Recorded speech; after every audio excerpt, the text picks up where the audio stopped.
ইয়া রাসূলুল্লাহ, ইয়া হাবিবাল্লাহ, আমি জিবরাইল এসেছি আপনার উম্মতের জন্য সুসংবাদ আর খুশখবরি নিয়ে।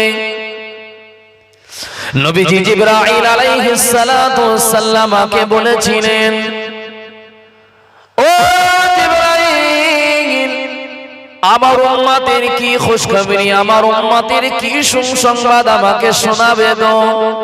জিবরাইল আমিন আলাইহিস সালাম বলেছিল, ইয়া রাসূলুল্লাহ, ইয়া হাবিবাল্লাহ, আপনার যে উম্মত আপনার নামে দুরূদ শরীফ তেলাওয়াত করবে, দুরূদ শরীফ পড়বে, আমি জিবরাইল আমিন আলাইহিস সালাতু ওয়াস সালাম ওয়াদা করছি,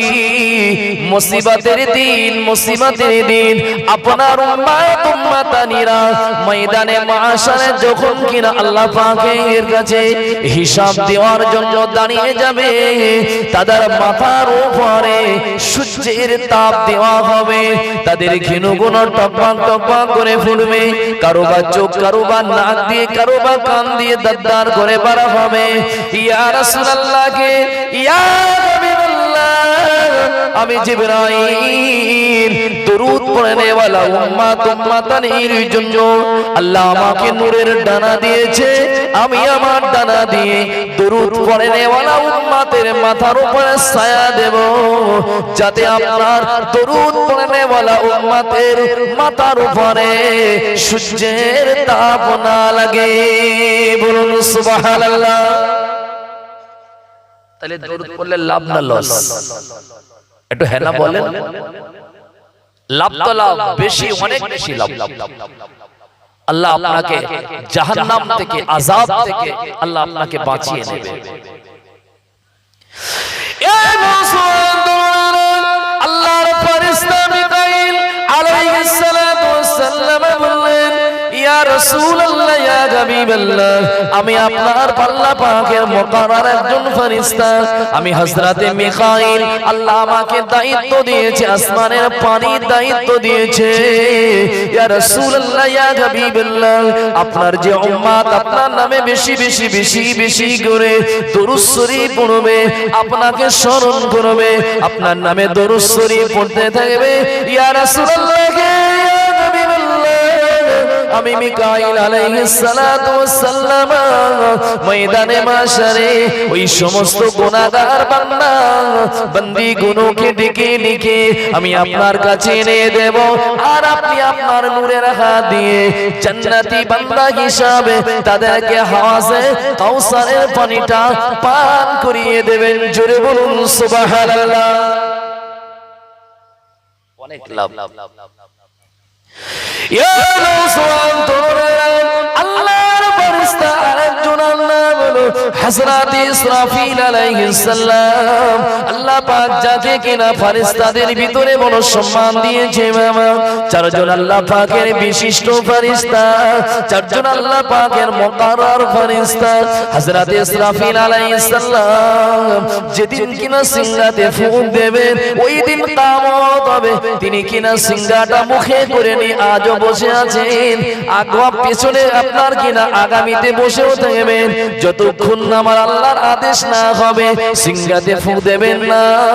হযরত ইসরাফিল আলাইহিস সালাতু ওয়াস সালাম আমার নবীকে বললেন, ইয়া রাসূলুল্লাহ কে, ইয়া হাবিবাল্লাহর হাবিব, আমি ইসরাফিল ওয়াদা দিচ্ছি, আল্লাহ পাক রব্বুল আলামিন আপনার উম্মতের বড় মর্তবা মর্যাদা দিয়েছে, যারা আপনার নামে দুরূদ শরীফ তিলাওয়াত করবে, আমি ইসরাফিল আলাইহিস সালাম আপনার কিনা যে দিনটা আপনার কিনা সিরাত নামক একটি রাস্তা হবে জাহান্নামের উপর দিয়ে, যাদের ঈমান দুর্বল হবে, যাদের ঈমান কমজোর হবে, তারা ওই জাহান্নামায় কিছু মানুষ মাঝামাঝি গিয়ে পড়ে যাবে, কেউ পা দিলে পড়ে যাবে, অনেক সরু হবে, অনেক ধার হবে। ইয়া রাসূলুল্লাহ, ইয়া হাবিবাল্লাহ, আপনার যে সমস্ত উম্মতানিরা আপনার নামে দরুদ শরীফ পড়বে, আমি ইসরাফিল তাদেরকে সিরাত নামক এই কঠিন রাস্তা আমি ইসরাফিল পার করিয়ে দেব। বলুন সুবহানাল্লাহ। তিনজনা তো হলো, আরেকজন ফেরেশতা আছে, তার নাম কি? যার নাম বললে না বুকটা কেঁপে ওঠে। ওঠে তার নাম কি? আজরাইলের নাম শুনলে কিন্তু মুখে হাসি কম আসে, বেশি কিন্তু মনে কষ্ট হয়। কেন? আজরাইল হচ্ছে আমাদের জাহান কবজ করে। আজরাইল, আজরাইল খবর নবী তো জানে এই ফেরেশতা হচ্ছে আজরাইল। আমার বান্দা, আমার উম্মত আল্লাহর বান্দাদের জাহান কবজ করে। কারণ আজরাইলের মনে না আছে কোনো দয়া, না আছে কোনো মায়া, ঠিক না? মায়ের স্তন পান করছে বাচ্চা, মায়ের স্তন পান করছে বাচ্চা, এমন সময় দেখতে পাওয়া যায় মা শুয়ে আছে স্তন বাচ্চাটা মুখে নিয়ে, কিন্তু মা কিন্তু ওই অবস্থায় আজরাইল তার জাহান কবজ করেছে। কি কথা সত্য না মিথ্যা? স্বামীকে রেখে বিবির জাহান কবজ করে, বিবিকে রেখে স্বামীর জাহান কবজ করে, বিবিকে বিধবা বানিয়ে দেয়, সন্তানগুলোকে এতিম বানায়। আল্লাহর হুকুমে, কার হুকুমে? আল্লাহর হুকুমে। আজরাইল কি নিজের ইচ্ছায় জান কবজ করে? যতক্ষণ না আল্লাহর হুকুম না হয় ততক্ষণ কিন্তু জান কবজ করে না বাবা। আজরাইল সুসংবাদ, কেন? নবীজি উম্মতকে অনেক ভালোবাসেন। কি কত ভালোবাসেন? আচ্ছা, আমরা যখন জান্নাতে যাব, ইচ্ছা হয়তো জান্নাতে, বলবেন হুজুর যাব না মানে? কেন? আমাদের ভিতরে ঈমান আছে, আমরা আল্লাহকে ভালো বিশ্বাস করি, নবীকে বিশ্বাস করি, নবীকে মহব্বত করি, আল্লাহকে মহব্বত করি, তাহলে আমরা তো অবশ্যই জান্নাতে যাব। এ দেখেন, শুধু মহব্বত করলে কিন্তু জান্নাতে যাওয়া যায় না, যেন ভুল বুঝবেন না। যদি বলেন তরিকুল ভাই তাহলে মহব্বত করলে জান্নাতে যদি না যাওয়া যায়, তাহলে কি কাজ করলে জান্নাতে যাওয়া যায়? এখন যদি মহব্বতের আপনি আমাকে দোহাই দেন, মহব্বতের কথা যদি বলেন, তাহলে আমি আপনি নবীকে কতটা মহব্বত করেছি আমি জানি না, কিন্তু আবু তালিব রাসূলকে ভালোবেসেছিল না বাসে? আবু তালিব মানে নবীজির চাচা, আপন চাচা, নিজের চাচা, কি রাসূলকে ভালোবেসেছে না বাসে? তাহলে আবু তালিব তো জান্নাতি, তাই না? একটু হেনা বলে, বলছে হ্যাঁ জান্নাতি। জি না, নবীকে ভালোবাসা মানে হচ্ছে রাসূলুল্লাহকে তিনি শিশু অবস্থাকে 9 বছর বয়স থেকে রাসূলকে তিনি লালিত পালিত করেছেন, রাসূলের সমস্ত দায়িত্ব আবু তালিব নিয়েছেন। কি কথা ঠিক না বলুন?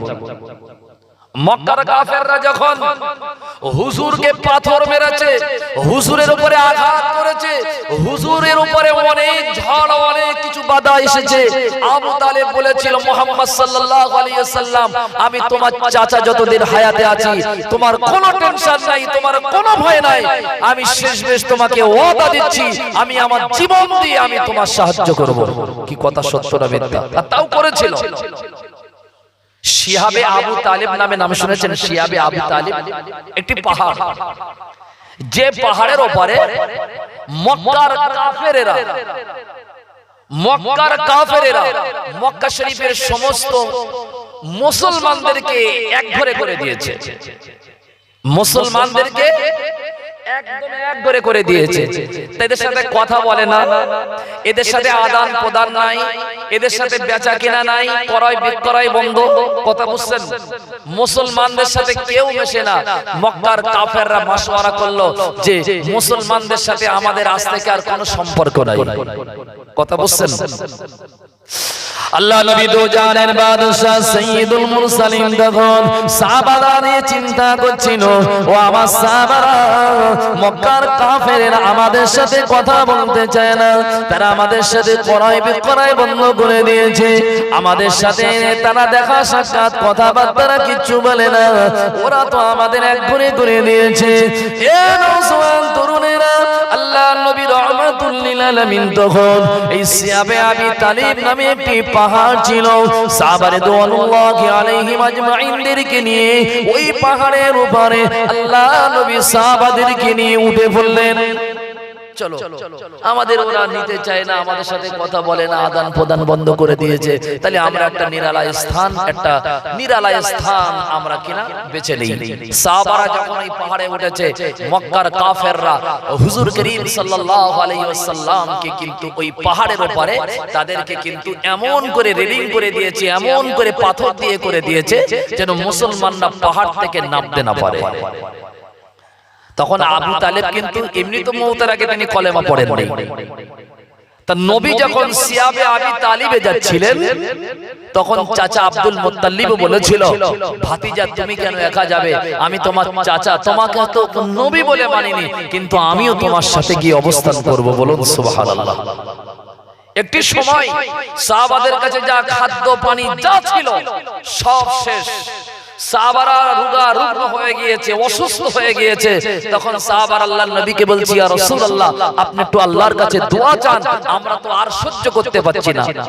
তাহলে যা খাদ্য পানি ছিল সব শেষ।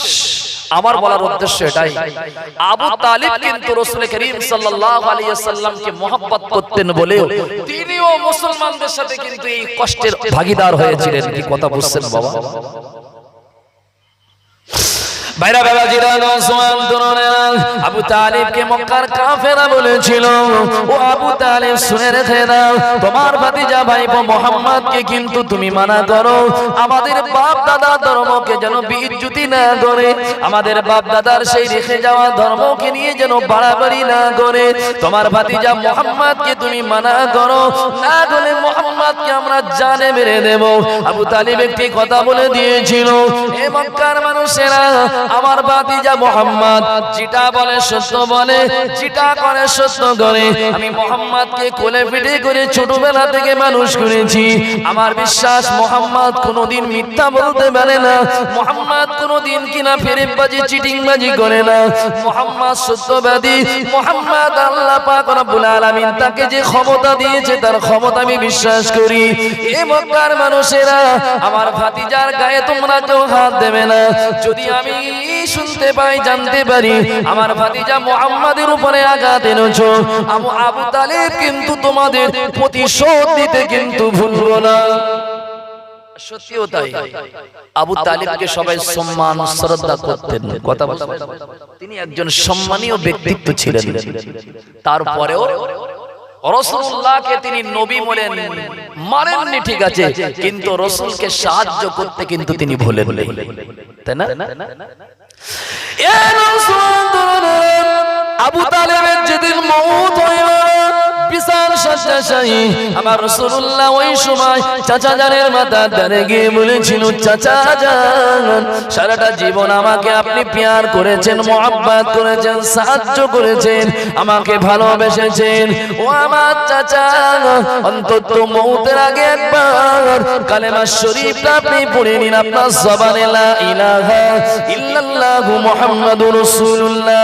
যদি আপনি আমার কালেমা আল্লাহকে যদি মেনে নেন, আমাকে নবী বলে মেনে নেন, চাচা যান, ময়দানে মাশারে আমি আপনাকে যেন শাফাআতি করতে পারি, আপনার জন্য আল্লাহর কাছে যেন ফরিয়াদ করতে পারি।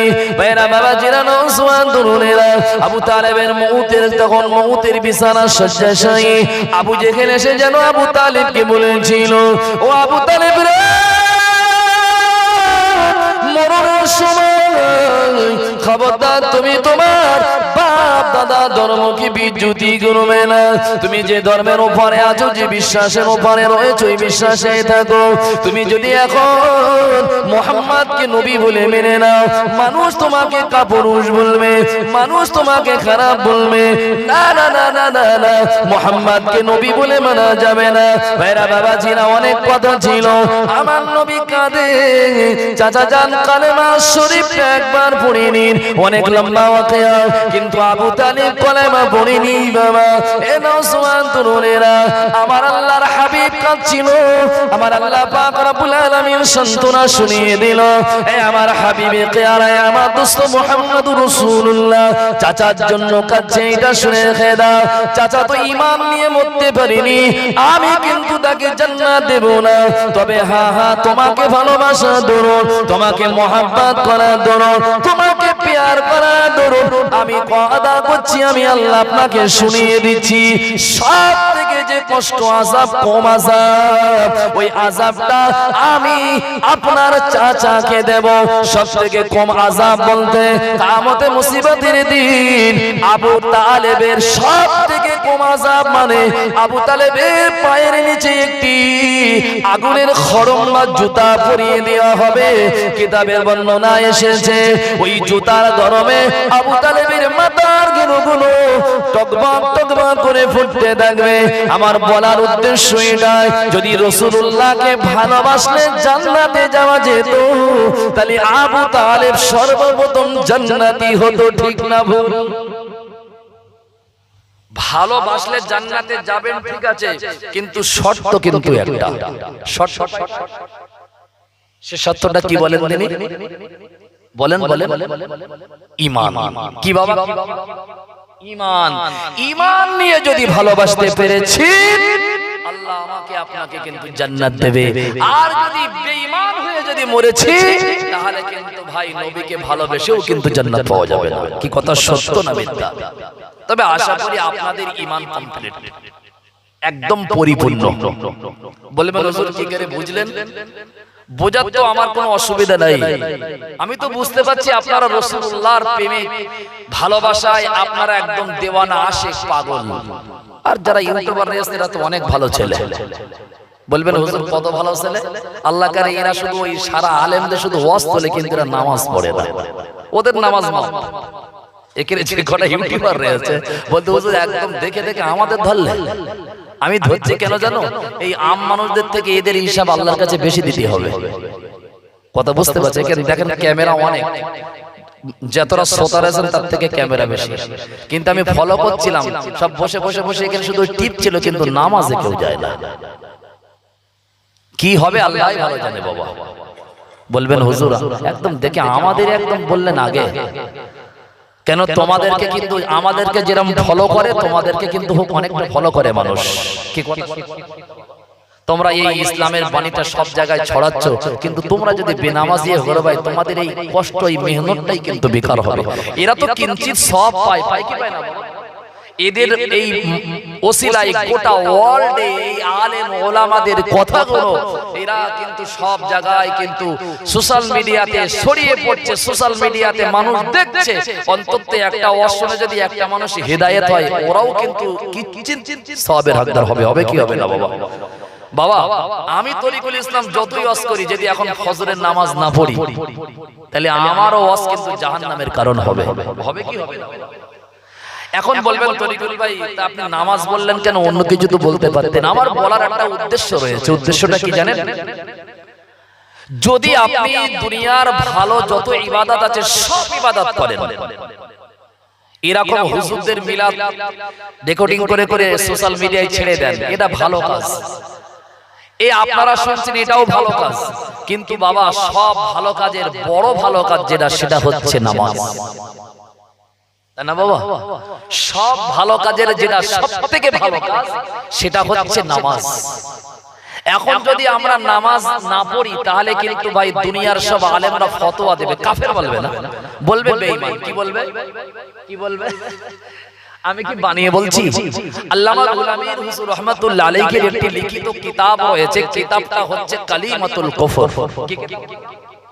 কি কিতাব বললাম কালিমাতুল কুফর কিতাবের ভিতরে আল্লামা রুহুল আমিন হুজুর কিবলা বলেছেন যে কেউ যদি নামাজ না পড়ে সেই ব্যক্তিটা কিন্তু বেঈমান হয়ে যায় কি হয়ে যায় বাবা আর নামাজ যদি কেউ অস্বীকার করে সে কাফের হয় আপনারা নামাজ অস্বীকার করেন না আবু জেহেলও কিন্তু আল্লাহর হাবিবকে অস্বীকার করেনি কথা বুঝলেন কিন্তু মানিনি কি করিনি বাবা মানিনি কারণ বলছে আমি মুহাম্মদকে নবী বলে মেনে নেওয়াটা আমার দ্বারাই সম্ভব না আমাদের সমাজে দেখবেন কিছু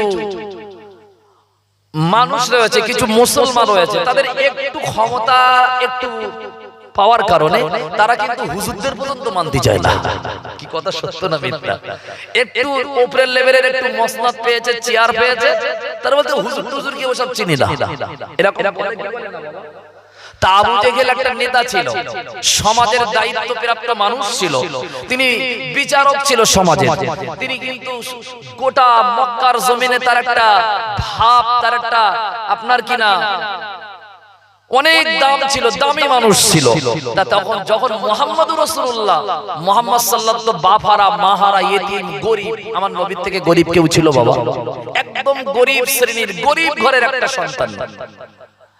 নবী এত গরীব ছিল, পরনের কাপড় ছিঁড়ে যেত, কিন্তু হুজুরের কিরার পয়সা হতো না। হুজুর তালি আর তাবলি দিয়ে পড়তেন, কি কথা ঠিক না ভুল? হুজুর এত গরীব ছিল, হুজুরের সংসার চালাতে পারতো না। হুজুর না খেয়ে সপ্তাহ পার করতেন, কি কথা সত্য না মিথ্যা বাবা? হুজুর তো একটা গরীব ছিল। হুজুর তো ছোটবেলায় কারোর বকরি চড়িয়েছে, হুজুর তো ছোটবেলায় চাচার সাথে ব্যবসা করেছে। একটা গরীব মানুষ নেতা হবে, একটা গরীব মানুষ নবী বলে দাবিদার, এটা আমি আবু জেহেল আমার পক্ষে মানা সম্ভব না। কথা বুঝছেন বাবা? তা আবু জেহেল জানতো যে মুহাম্মদ বারহাক নবী, কিন্তু মানতো না। জানা একটা আলাদা ব্যাপার, আর মানা কিন্তু আর একটা আলাদা জিনিস। কথা বোঝেন না? মেনে নেওয়ার নাম ঈমান। মেনে নেওয়ার নাম কি বাবা? জানার নাম ঈমান না, মেনে নেওয়ার নামটাই কিন্তু ঈমান।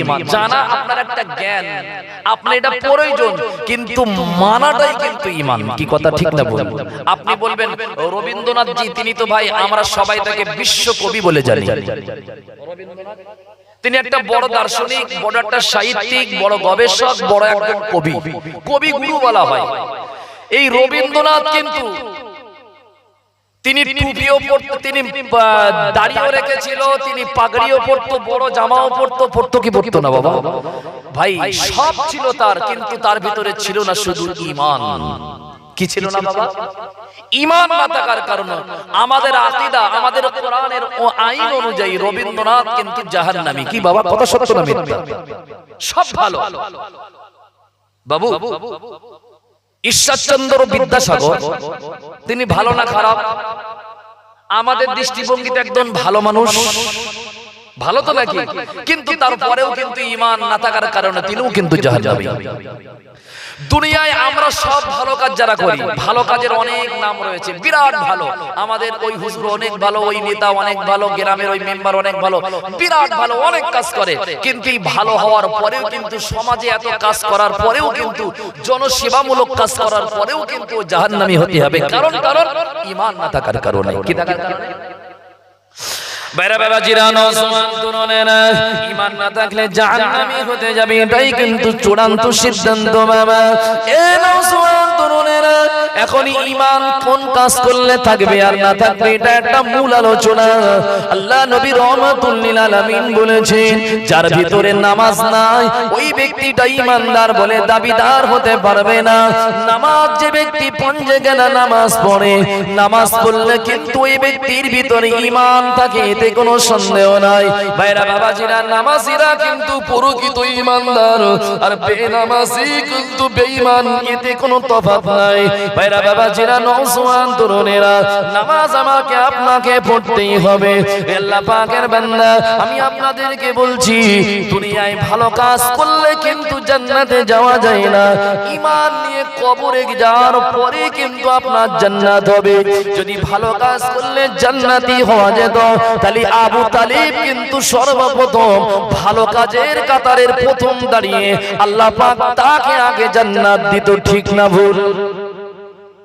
কেন? আবু তালিব নবীকে অনেক সাহায্য করেছে, নবীকে অনেক ভালোবেসেছে, নবীকে অনেক মহব্বত করেছে, জীবন দিয়েও ভালোবেসেছে।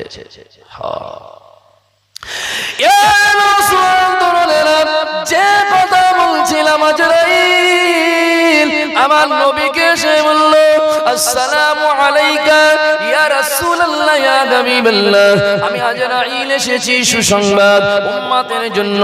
নবী উম্মতকে অনেক মহব্বত করেন, রাসূলুল্লাহ উম্মতকে অনেক প্যার করেন। বাবা, কত মহব্বত আর কত ভালোবাসা, শুনলে অবাক হয়ে যাবেন। আপনারা সবাই মিলাদের নবী, আপনার কিনা ওয়াজের মাধ্যমে আলেমদের জবান দিয়ে আপনারা মিরাজের ঘটনা শুনেছেন, অনেক লম্বা ওয়াকিয়া। বাবা, আমি সংক্ষেপে একটু টাচ করে অন্যদিকে যাব। আল্লাহ পাকের হাবিবের মিরাজ হয়েছিল বিশ্বনবী মুহাম্মদুর রাসূলুল্লাহ সাল্লাল্লাহু আলাইহি ওয়াসাল্লাম মিরাজের রাতে আল্লাহ পাকের আরশে আজিমে পৌঁছে গিয়েছিলেন বাবা। এখন আরশে আজিমের ভিতরে কেউ নাই, আছে শুধু আমার আল্লাহ, আর আমার আল্লাহ পাকের সামনে আসে শুধু মুহাম্মদুর রাসূলুল্লাহ। বলুন সুবহানাল্লাহ। আরশে আজিমে কে? আল্লাহ তার হাবিব, তাই না বাবা? রব্বুল আলামিন আর রাহমাতাল লিল আলামিন, দুজনে তো নাকি রব রয়েছে আর তার দোস্ত মুহাম্মদুর রাসূলুল্লাহ, মাঝখানে কেউ নাই। আল্লাহ আমার হাবিব আর আমার আল্লাহ কথা হচ্ছে। শুনেন কথাটা কি? আল্লাহ বলছেন, হাবিব আপনি তো আসলেন আরশে আজিমে, আপনারা যখন কোনো আত্মীয়ের বাড়িতে যান, কোনো পরিচিত মানুষের বাড়িতে যান, তখন কি খালি হাতে যান? কিছু না কিছু তো নিয়ে যান, যান কি যান না বাবা? কিছু না কিছু নিয়ে যান। আল্লাহ বলছে, হাবিব আরশে আজিমে তো আসলেন, আমি আল্লাহ আমার জন্য আপনি কি তোহফা আনলেন? আল্লাহ খায়? যে আইটেমে বসে আছেন খেলেও খেতে পারে নাকি? না না না না, আল্লাহ খান না, আল্লাহ ঘুমান না, আল্লাহ ছেলে নাই, মেয়ে নাই, বিবি নাই, আল্লাহ কারোর মুখাফেক্কি নাই, আল্লাহ ঘুম থেকে উপাক, সব কিছু থেকে আল্লাহ পাক পবিত্র। কি কথা ঠিক না বল বাবা? তারপরে বলছে, হাবিব আসলেন তা আমার জন্য কি তোহফা নিয়ে আসলেন গো? নবীজি বলেছিলেন, আত্তাহিয়াতু লিল্লাহি ওয়াস সালাওয়াতু ওয়াত তাইয়্যিবাতু ওয়াস সালাম আত তাইয়্যিবাত। এতটুকু বলেছিল। আল্লাহ আমি আর কি নিয়ে আসবো? যা কিছু ইবাদত, যা কিছু উপাসনা, যা কিছু আরাধনা, যা কিছু করেছি আল্লাহ সব ইবাদত গুলো আজ আমি আপনার কাছে, যত পবিত্রতা, যত আপনার জন্য যা কিছু করেছি সব আমি আপনার কাছে এনে হাজির করলাম। বলুন সুবহানাল্লাহ। আল্লাহ অনেক খুশি হলেন, খুব ভালো করে অনেক খুশি হলেন। খুশি হওয়ার পরে আমার আল্লাহ আমার নবীকে বলছেন কি, হাবিব আপনি তো আমাকে ইবাদত, উপাসনা, আরাধনা, এই সওয়াব আমার কাছে আপনি নিয়ে আসলেন। আমি আল্লাহ আপনাকে খুশি হয়ে বলছি, আসসালামু আলাইকা আইয়ুহান নবিয়্যু ওয়া রাহমাতুল্লাহি ওয়া বারাকাতুহু। বলুন সুবহানাল্লাহ। আল্লাহ আমার নবীকে বললেন, আসসালামু আলাইকা ইয়া আইয়ুহান নবিয়্যু, এ নবী, এ আমার দোস্ত মুহাম্মদুর রাসূলুল্লাহ, আপনার উপরে শান্তি বর্ষিত হোক, রহমত করুণা বর্ষিত হোক। কে বলছেন? কে বলছেন? আল্লাহ আমার নবীকে বলছেন। আল্লাহ আমার নবীকে বলছেন। বাইরা বাবা জিরান সুমান তোলেনা, আমি আপনাদের কেন এই বিষয় নিয়ে বলছি একটু আগে যাব, তাই বোঝার জন্য বলছি বাবা। জান্নাতীরা যখন জান্নাতে যাবে, জান্নাতের সব থেকে জান্নাতীদের বড় যে আনন্দ, বড় যে খুশি হবে, ওই খুশিটা হাদিস শরীফের ভিতরে এসেছে। সব থেকে বড় আনন্দ, সব থেকে বড় যে খুশি, ওই খুশিটা হবে জান্নাতীদের জন্য আল্লাহ পাকের দিদার। বলুন সুবহানাল্লাহ। সব থেকে বড় আনন্দ কি? আল্লাহ দিদার না? আল্লাহকে দেখবে বান্দা, আর আল্লাহ জান্নাতের ভিতরে বান্দাকে দেখা দেবে। বলুন আলহামদুলিল্লাহ। বিশ্বাস হয়? আল্লাহ দেখা দেবে বান্দাদেরকে। আমার আল্লাহ পাক জান্নাতের ভিতরে আমার মালিক দিদার দেবে, আল্লাহ পাকের দিদার হয়ে যাবে। জান্নাতীদের সব থেকে বড় আনন্দ, জান্নাতীদের সব থেকে বড় খুশি আল্লাহ পাকের দিদার, আল্লাহ পাকের সাক্ষাৎ। বাইরা বাবা জিরা নওজওয়ানেরা, আমার আল্লাহকে বান্দারা দেখবে। কিতাবের ভিতরে রয়েছে বাবা 70 বছর কেটে যাবে, তারপরে আল্লাহর দিকে তাদের মনে তৃপ্তি শান্তি পাবে না। কিভাবে কেটে যাবে তারা জানবে না, বুঝতে পারবে না। আমার আল্লাহ পাকের দিদার দেওয়ার পরে আমার আল্লাহ একটু আড়াল নেবে। বান্দারা তখন মালিকের দেখার জন্য আবার বলবেন, আল্লাহ আপনি আমাদের আরো দিদার দেন, দিদার দেন, দিদার দেন। আমার বলার উদ্দেশ্য একটাই, জান্নাতীরা আল্লাহকে দেখে মহান আল্লাহ পাককে দেখে জান্নাতের নাজ নিয়ামত সুখ শান্তির কথা ভুলে যাবেন, আবার আমার আল্লাহকে দেখতে যাবেন। কিন্তু আরশে আজিমে আমাদের নবীজি আল্লাহকে দেখলেন, জান্নাতে আরশে আজিমের ভিতরে আমার রাসূলুল্লাহ আল্লাহকে দেখলেন, আল্লাহর সাথে কথা বললেন, আমার আল্লাহ পাক আমার নবীকে সালাম দিলেন। আমার নবী তো খুশি হওয়ার কথা ছিল, ঠিক না ভুল? যেখানে মালিকের দিদার হয়েছে সেখানে তো ভাই আর কষ্ট পাওয়ার কোনো জায়গাই ছিল না। আমার আল্লাহ পাক যখন বলেছিল আসসালামু আলাইকা আইয়ুহান নবী, ওই আমার হাবিবে প্যারে আমার নবী, আপনার উপরে শান্তি রহমত বর্ষিত হোক। রাসূলুল্লাহর চোখের গোড়ালে পানি চলে আসে, আমার নবী কান্নার জন্য চোখটা ছলছল করে। আমার আল্লাহ আলিমুম বিজাতি সুদূর, তিনি তো অন্তর্যামী। এ নওজওয়ান তরুণেরা, আরশে আজিমের ভিতরে আমাদের নবী রাহমাতুল লিল আলামিন শাফিউল মুজনামিন হুজুর আমার ওই সময় হুজুরের চোখে যখন পানি সলসল করছিল, আমার আল্লাহ তার দোস্তকে ডেকে বলেছিল, ইয়া আমার হাবিবে কিবরিয়া, আজ আপনি আমাকে দেখে কেন খুশি হলেন না? আমি আপনার উপরে শান্তি রহমত করুণা বর্ষণ করেছি, তাতে আপনি কেন খুশি হলেন না? তারপরে আপনার চোখে পানি কেন? জান্নাতীরা আমাকে দেখে তারা দিওয়ানা হয়ে গিয়ে জান্নাতের নাজ নিয়ামত তারা ভুলে যাবে। আপনি তো আরশে আজিমে এসেছেন, আমাকে দেখেছেন, আমার সাথে কথা বলেছেন, তারপরে আপনার চোখে পানি কেন? আমার নবী বলেছিল রব্বুল আলামিন আল্লাহ এই আরশে আজিমের ভিতরে আপনি আমাকে সালাম দিয়েছেন, এতে আমি খুশি, এতে আমি আনন্দ উপভোগ করছি। তারপরেও আমার চোখে পানি আসার একটা কারণ হলো আমার গুনাহগার খাতাকার উম্মাতানির উপরে আল্লাহ আপনি তো রহমত করুণা বর্ষণের কথা শোনালেন না, শুধু আমি রাসূলুল্লাহ আমার উপরে শান্তি কামনা করলেন, আর আমার গুনাহগার উম্মাতির উপায় কি হবে? জোরে বলুন সুবহানাল্লাহ, একটু আওয়াজ দিয়ে বলো সুবহানাল্লাহ, মন ভরে বলুন সুবহানাল্লাহ। নবী ভালোবাসে কি বাসে না আমাদের? বেশি না অনেক বেশি, আর আমরাও ভালোবাসি অনেক বেশি, তাই না? এখন যদি টুকটুক করে ভালোবাসার কথা বলি তাহলে কিন্তু ভাই সব স্লিপ খেয়ে চলে যাবে। নবীর ভালোবাসার সাথে আমাদের ভালোবাসার হাকিকাত কোনো অবস্থাতে কিন্তু মিল হবে না। কি কথা সত্য না মিথ্যা? আমাদের ভালোবাসা কিছু মাইন্ড করবেন না, মিছে ভালোবাসা। বাচ্চাটা বাড়িতে কাতরাচ্ছে, খুব অসুস্থ, বিলাট শট, রক্ত নাই গায়ে, ডাক্তার চোখ টোক টেনে বলছে এক্ষুনি এই মুহূর্তে ইমার্জেন্সি যে কোনো জায়গায় ভর্তি করে দাও, না তো যখন তখন কিন্তু ডেড হয়ে যেতে পারে, যখন তখন স্পট ডেড হয়ে যেতে পারে, এক্ষুনি ইমার্জেন্সিতে ভর্তি করো। বাপ তো মেয়েকে অনেক ভালোবাসে, বাসে কি বাসে না বাবা? কিন্তু একটু ওই কুঞ্জুস বোঝে, কুঞ্জুস বোঝেন, একটু কিপটে টাইপের, একটু খুব কুঞ্জুস টাইপের, টাকার খুব মায়া। তা মেয়েকে কাঁদতে কাঁদতে নিয়ে ঘটপুকুর কোন একটা নার্সিং হোমে ভর্তি করে দিয়েছে। ডাক্তার বলছে এই বাচ্চা, এই ছেলের, এই মেয়েটার আব্বাকে দেখুন। আব্বা কথা বললো, বলছি ইমার্জেন্সি এক্ষুনি মুহূর্তে কোথায় পাবেন জানি না, 5 মিনিট সময় দিচ্ছি, বিলাট এনে আমার হাতে দিতেই হবে, যদি না দেন আমি সময় দিচ্ছি 10 মিনিট, এর ভিতরে যদি না আনতে পারেন তাহলে কিন্তু রিস্ক আমি নিতে পারবো না। এখন ও তো খুব কিপটে কুঞ্জুস, মেয়েকে হসপিটালের ওই নার্সিং হোমের বেডে জড়িয়ে ধরে গালে মুখে যেখানে চুমু না দেওয়ার সেখানে চুমু দিয়ে বলছে, মা ও মা তুই এর ওপর কি হুকিকের হলো, তুই মরে যাবি। ডাক্তার কান ধরে বলছে এখন চুমু খাওয়ার সময় না, এখন তোকে কিন্তু বিলাটটা এনে দেওয়ার সময়। কি কথা ঠিক না ভুল বাবা?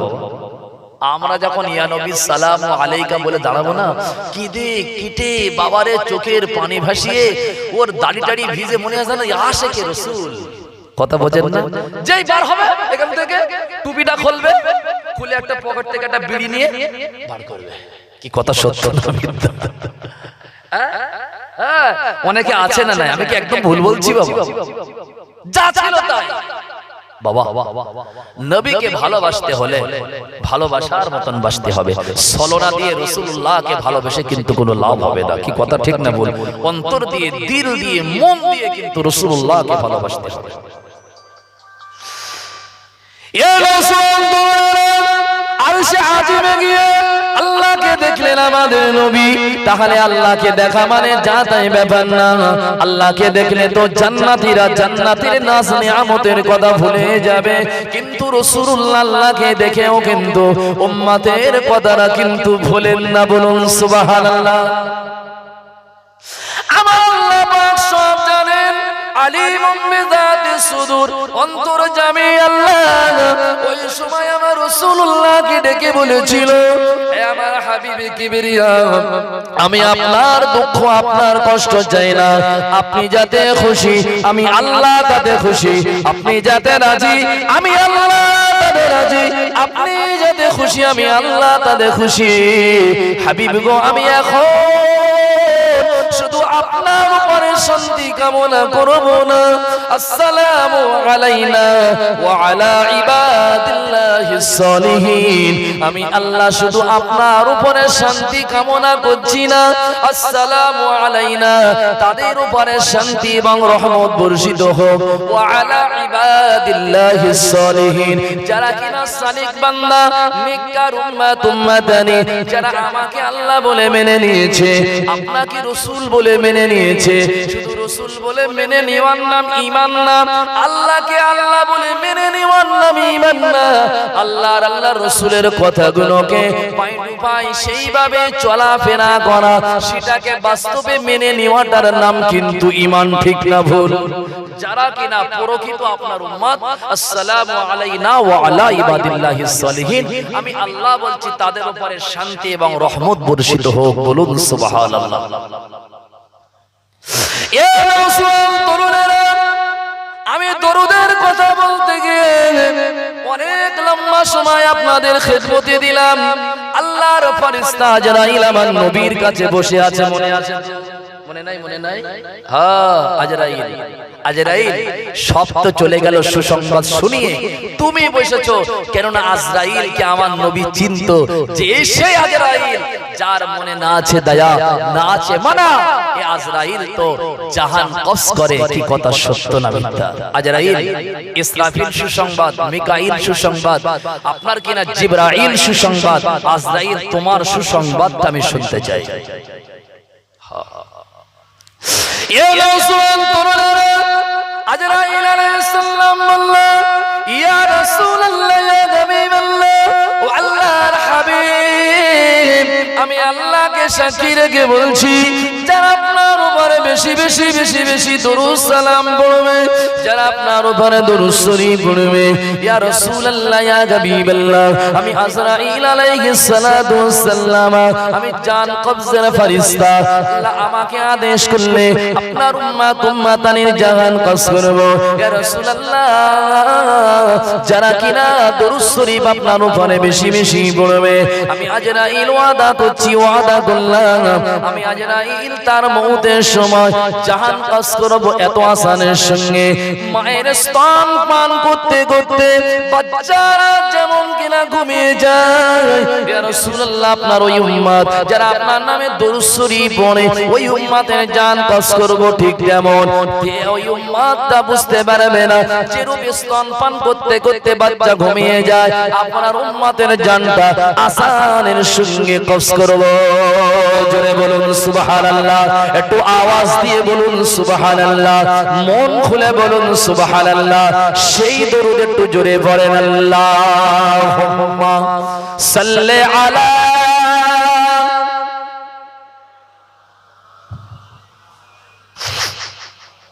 আওয়াজ ছেড়ে দিয়ে পড়েন ওয়া আলা আলি।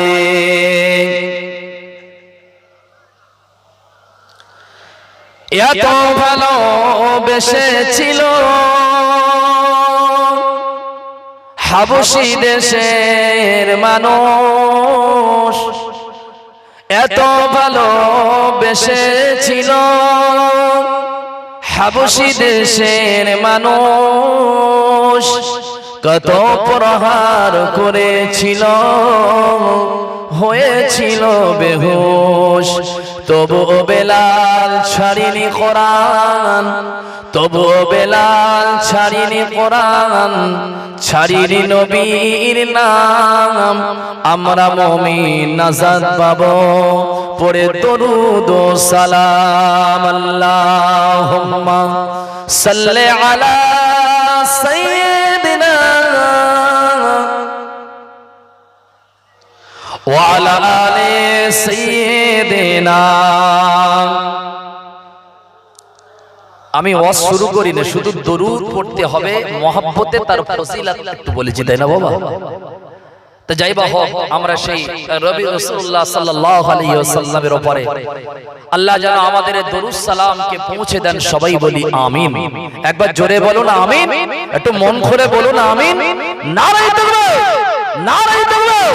সিলসিলায়ে হক ফুরফুরা শরীফ, সিলসিলায়ে হক ফুরফুরা শরীফ, নারায়ে তাকবীর।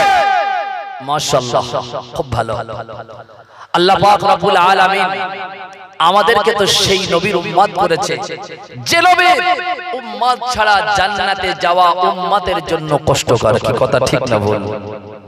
সমস্ত নবীরা একজন নবীর দিকে ফলো করবেন, তিনি রাহমাতুল লিল আলামিন, শাফিউল মুজনামিন। বলুন আলহামদুলিল্লাহ।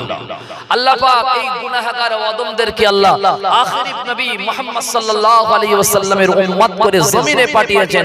আপনারা সকলে খুশি? কারা কারা খুশি না হাত তোলেন তো।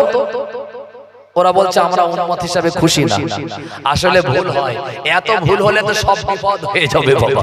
ভুল করা যাবে না, ভুল হলে হবে না। আমি তো বাংলায় বলছি, আরবিতে বলি না, হিন্দিতে বলি না, ইংরেজিতেও বলি না। যদি এখন ভুল হয় তাহলে তো আমার পরে তো মফিজুর রহমান ভাই রয়েছে, আরো তো ভুল বেশি হবে। ভুল করলে চলবে না বাবা। আল্লাহ উম্মতে মুহাম্মাদি করেছেন। আল্লাহ পাকের দরবারে শুকরিয়া হিসাবে একবার আওয়াজ দিয়ে বলি আলহামদুলিল্লাহ। একটু জোরে বলি আলহামদুলিল্লাহ। ভাইরা, বাবাজিরা, নওজওয়ান তরুণেরা, আমি রাসূল করিম সাল্লাল্লাহু আলাইহি ওয়াসাল্লামের এটা আগমনের মাস শেষের দিকে, নবীজি তো এই মাসে এসেছিলেন, আমাদের কাছে এসেছিলেন আইয়ামে জাহিলিয়াতের যুগে। এমন একটা জামানা, এমন একটা যুগ, মক্কার গোটা সমাজ, মক্কার গোটা মানুষ, মক্কার সব শক্তি একদিকে, সব শক্তি একদিকে, আর আমার মুহাম্মদ সাল্লাল্লাহু আলাইহি সাল্লাম বাপারা, মাহারা, দাদাহারা, এই নবী মুহাম্মদুর রাসূলুল্লাহ সাল্লাল্লাহু আলাইহি ওয়াসাল্লাম অপরদিকে, আর মক্কার সব শক্তি একদিকে। কি কথা সত্য না মিথ্যা? কিন্তু আল্লাহ পাক আমার নবীকে কিন্তু একদিন এই হাবিবুল্লাহকে সম্মানিত করে এই মক্কা থেকে রাসূলুল্লাহ একদিন বিতাড়িত হয়েছে। আবার মক্কাতে আমার আল্লাহ পাক মক্কার ক্ষমতা আমার নবীর কবজায়, নবীর হাতে আমার আল্লাহ আবার ফিরিয়েও দিয়েছে। কি কথা ঠিক না বলবো? একটা কথা ভালো করে শুনুন, হকের উপরে থাকলে, সত্যের উপরে থাকলে নিশ্চয়ই সে কিন্তু জয়ী হবে। কি কথা ঠিক না বলবো বাবা? আল্লাহ আমার নবীকে পাঠিয়েছে, জাওয়াল হক ওয়া যাহাকাল বাতিল। আজ জমিনে এসেছে হক, বাতিল তো নষ্টই হবে। কি কথা ঠিক না বলবো? হকপন্থী যারা, তাদের কোনো টেনশন নাই, কিন্তু বাতিল যারা হয় ওদের টেনশন হয় কি হয় না বাবা? নবী তো জাহানকে আল্লাহ সত্য নবী করে পাঠিয়েছিলেন। কি কথা সত্য না মিথ্যা? এখন আপনি বলবেন যে মুহাম্মদুর রাসূলুল্লাহ সাল্লাল্লাহু আলাইহি ওয়াসাল্লাম তিনি যে সত্য নবী, তার একটা প্রমাণ দিন। প্রমাণ নেবেন? এখন আমাদের কাছে প্রমাণ টরমান লাগে না, কেন? আমরা হচ্ছে রাসূল প্রেমিক। কি কথা সত্য না মিথ্যা? যদি নবী, যদি কেউ মিথ্যা বলে, এই যদি কিনা এই চিন্তা যদি তার অন্তরের ভিতরে আসে, সে কিন্তু সঙ্গে সঙ্গে বেঈমান হয়ে যাবে। যাবে কি যাবে না বাবা? নবী যে সত্য, এতে কোনো আপনার কিনা সন্দেহ নাই। রাসূলের উপরে আল্লাহ যে রিসালাত দিয়েছিল, নবুয়ত দিয়েছিল, এটা কিন্তু সত্য ছিল, এতে কোনো সন্দেহ নাই। কি কথা সত্য না মিথ্যা? ভাইরা, বাবাজিরা, নওজওয়ান তরুণেরা, উলামাকে বুঝবেন না, আল্লাহ পাকের নবী রাহমাতুল লিল আলামিনকে আল্লাহ এমন একটা জামানায়, এমন একটা যুগে পাঠিয়ে দিয়েছিল, যে জামানা, যে যুগটার নাম হলো আইয়ামে জাহিলিয়াতের যুগ, আইয়ামে জাহিলিয়াতের জামানা। আমার রাসূলুল্লাহকে আল্লাহ 40 বছর বয়সে নবুয়ত দিয়েছিল বাবা। আল্লাহর হাবিব যখন নবুয়তের দায়িত্ব পেলেন, আমার নবী কিন্তু ঘরের কপাট লাগিয়ে দরওয়াজা বন্ধ করে কিন্তু লা ইলাহা ইল্লাল্লাহ মুহাম্মাদুর রাসূলুল্লাহ সুবহানাল্লাহ আলহামদুলিল্লাহ লা ইলাহা ইল্লাল্লাহ লা ইলাহা ইল্লাল্লাহ কিন্তু করেননি। করেছিলেন? নবী তো ইচ্ছা করলে তো ঘরের কপাট লাগিয়ে বসে থাকতে পারতো যে আল্লাহ আমাকে নবুয়ত দিয়েছে, আর বেশি ঝামেলা করব না। কিন্তু আল্লাহ পাক আমার নবীকে নবুয়ত দিয়েছে, নবীদের কাজ কিন্তু ঘরের কপাট লাগিয়ে বসে থাকা না, সংগ্রাম করতে হবে হকের পক্ষে। বাতিলকে বোঝাতে হবে যে হক এসেছে, বাতিল তোমরা হটে যাও। আজ সত্য এসেছে, মিথ্যা তোমরা দূরে হটে যাও। আজ আলো এসেছে, অন্ধকার হটে যাও। আমি মুহাম্মদ সাল্লাল্লাহু আলাইহি সাল্লামকে আল্লাহ সত্যের নবী করে হক কায়েম করার জন্য, এই অন্ধকার যুগটাকে আলো করার জন্য আমি মুহাম্মদ সাল্লাল্লাহু আলাইহি সাল্লামকে আল্লাহ পাঠিয়েছে। আমার দায়িত্ব কি? মানুষের কাছে পৌঁছে যাওয়া, মানুষের ভিতরে যাওয়া, মানুষকে কিন্তু সঠিক কথাটা, সত্য কথাটা মানুষকে বলে দেওয়া। কি কথা সত্য না মিথ্যা বাবা? আচ্ছা, এই নবী সত্য মানুষের কাছে পৌঁছাতে গিয়ে মার খেয়েছে না খায়নি? নবীকে পাগল বলেছে না বলেনি? সত্য কিন্তু কায়েম করতে গেলে কিন্তু আপনার জন্য বিপদ আসতে পারে। আসতে পারে কি পারে না বাবা? আর বিপদ আসাটা কিন্তু ভালো লক্ষণ। ভালো লক্ষণ না বাবা? বিপদ যদি আসে মনে করবেন আপনার কিন্তু বিজয়ীর পতাকা কিন্তু উত্তোলন আগামীতে হচ্ছে ইনশাআল্লাহ। কেননা যখন সত্য আসে তখন কিন্তু হক দূরে যায়।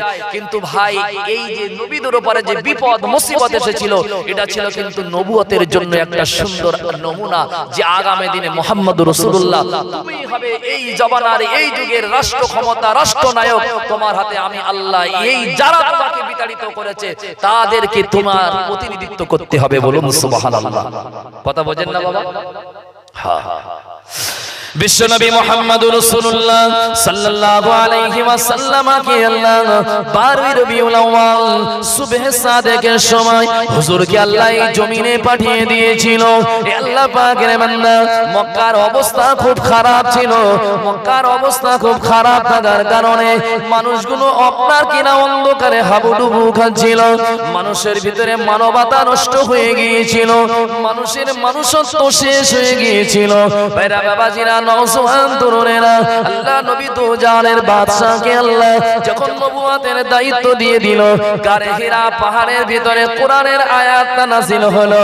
আল্লাহর হাবিব তো জানের বাদশা ওই সময় মানুষের কাছে বলতে লাগে, হুজুর দেখলো আমি মানুষকে বোঝানোর আগে ওই যে দুইটা পাহাড় দেখতে পাওয়া যায়, একটা পাহাড়ের নাম হলো সাফা পাহাড়, আর একটা পাহাড়ের নাম হলো মারওয়া পাহাড়। এই পাহাড়ে রাসূলুল্লাহ সাফা পাহাড়ে উঠে বললেন, সাফা পাহাড় কাবা বাইতুল্লাহর একদম কাছাকাছি। যারা হজে গিয়েছেন হাজী সাহেব, দেখবেন একদম কাবা শরীফের একদম সবথেকে যে কাছাকাছি যে পাহাড়টা, ওই পাহাড়টা কিন্তু সাফা পাহাড়। কি কথা সত্য না মিথ্যা? কাবার একদম কাছাকাছি। আল্লাহর নবী সাফা পাহাড়ের উপর উঠলেন। উঁচু জায়গায় উঠে তিনি মক্কার মানুষদেরকে লক্ষ্য করে বললেন, লা ইলাহা ইল্লাল্লাহু তুফলিহু। ও মক্কার বাসীরা, ও মক্কার মানুষেরা, তোমরা আল্লাহকে মেনে নাও, আল্লাহর গোলামতি করো, আল্লাহর দাসত্ব করো, কাবার মালিকের তোমরা মেনে নাও। এই যে কাবা তোমরা দেখতে পাও, এই কাবার যিনি মালিক সেই মানুষকে তোমরা মেনে নাও। ভাইরা বাবাজিরা, নওজোয়ান তরুণেরা, রাসূলুল্লাহ যখন সাফা পাহাড় উঁচু জায়গায় উঠলেন, মক্কার মানুষগুলো রাসূলুল্লাহর আওয়াজটা শুনতে পেলেন। বেটা ছেলে মেয়ে ছেলে রাসূলুল্লাহর ভাষণ শোনার জন্য সাফা পর্বতের দিকে মুখ করে দাঁড়িয়ে গিয়েছিল। বাবা, আল্লাহর নবী কয়েকটা কথা বলেছিল, নারী জাতির সম্মানের কথা বলেছিল, এতিমের কিনা এতিমের কথা, এতিমের দুঃখ মোচানোর জন্য এতিমের হকের কথাটা তিনি বলেছিল। প্রথমে আল্লাহর হাবিব নারী জাতিকে লক্ষ্য করে মক্কার মানুষদেরকে বোঝাচ্ছিল, ও মক্কার মেয়েরা, মক্কার মেয়েরা, তোমরা জানো না তোমাদের এই স্ত্রীগুলোকে, তোমাদের বিবিগুলোকে, তোমাদের যুবতী মেয়েগুলোকে এইভাবে কাবা বাইতুল্লাহতে ল্যাংটার উলঙ্গে তোমরা ঘুরিও না। কেননা মানুষ, তারা মানুষের কিন্তু সবথেকে, মানুষের সবথেকে বড় যে জিনিস সেটা হলো লজ্জা।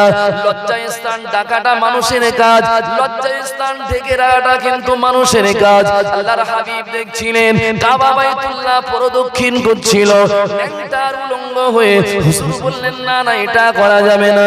ভাইরা বাবাজিরা নওজোয়ান তরুণেরা, আল্লাহর নবী জাহিলিয়াতের জমানার কিছু তথ্য তুলে ধরলেন। ও মক্কার মানুষেরা, তোমাদের ঘরে যে নিষ্পাপ ছোট বাচ্চা মেয়েগুলো আসে, তোমরা মনে মনে করো মেয়ে সন্তান আমাদের সমাজের বোঝা। না না, মেয়েদেরকে বাঁচিয়ে রাখা যাবে না, মেয়েদেরকে কবর দিতে হবে। তারা কবর দিত বাবা, শুনলে অবাক হয়ে যাবে।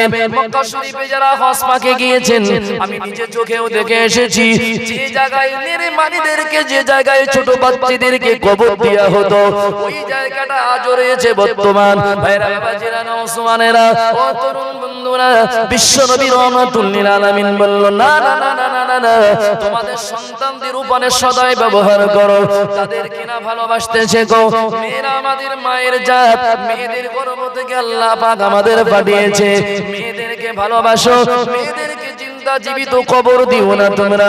ভাইরা বাবাজিরা, নারী জাতির সম্মানের কথা রাসূলুল্লাহ তুলে ধরলেন। ও নারী সমাজ, তোমরা ভালো করে শুনে নাও, আল্লাহ তোমাদেরকে অনেক সম্মান দিয়েছে। ওই জমানায়, ওই যুগে যদি কোন স্বামী মারা যেত বাবা, তাকেও জিন্দা চিতায় ফেলে জ্বালিয়ে পুড়িয়ে মেরে ফেলা হতো। আল্লাহ নবী বললেন এটা করা যাবে না, নারীদের সম্মান দিতে হবে, এতিমদের হক মারা যাবে না, এতিমদেরকে কষ্ট দেওয়া যাবে না, তাদের উপরে জুলুম করা যাবে না। মানুষ তোমরা চেনা করো না, তোমরা মিথ্যা বলো না, বড়দের শ্রদ্ধা, বড়দের সম্মান করো, ছোটদের স্নেহ করো, খুন খারাপি করা যাবে না, ঝগড়া বাঁধানো যাবে না। এই সব কথাগুলো রাসূলুল্লাহর প্রথম ভাষণ ছিল সাফা পর্বতের উপরে বাবা। সবথেকে মজার কথা হলো রাসূলুল্লাহর হাতে সর্বপ্রথম খাদিজা তাহেরা রাদিয়াল্লাহু আনহা, তিনি ঈমানের কালাম কলেমা পড়ে মুসলমান হয়েছিল। রাসূলুল্লাহ তারপরেই সাফা পাহাড়ে দাঁড়িয়েছিল। আমার নবীর ভাষণ শুনে, রাসূলুল্লাহর এই কথাগুলো শুনে মক্কার মানুষদের ভুল ভেঙে গিয়েছিল। ইতিপূর্বে আমাদের কাছে এমন কথা শোনাবার মতন কোন মানুষ ছিল না, এই কথাগুলো আমাদের কাছে বলার সাহস কারোর হতো না। এমন কথা, এমন সুন্দর বাণী আমরা আজ পর্যন্ত কোনোদিন শুনি না। ও ভাইরা বাবাজিরা, মুহাম্মদুর রাসূলুল্লাহ সাল্লাল্লাহু আলাইহি ওয়াসাল্লাম যখন কিনা তাওহীদের বাণী প্রচার করার জন্য মানুষকে যখন বলে দিয়েছিল, কিছু সংখ্যক মানুষ কিন্তু ওই দিনে রাসূলুল্লাহকে গোপনে গোপনে মুহাব্বত করে তাওহীদের কালেমা শরীফটা পড়ে নিয়েছিল। বলুন সুবহানাল্লাহ। আর মুহাম্মদ সাল্লাল্লাহু এমন একজন মানুষ ছিল, নবীজির কিন্তু নবুয়তের পরে এই যে লাকাবগুলো আমরা শুনি আল আমিন, শুনেন না? এই আল আমিন লাকাবটা কিন্তু রাসূলুল্লাহর নবুয়তের পরের লাকাব না। এই লাকাবটা ছিল রাসূলুল্লাহর নবুয়তের আগের লাকাব।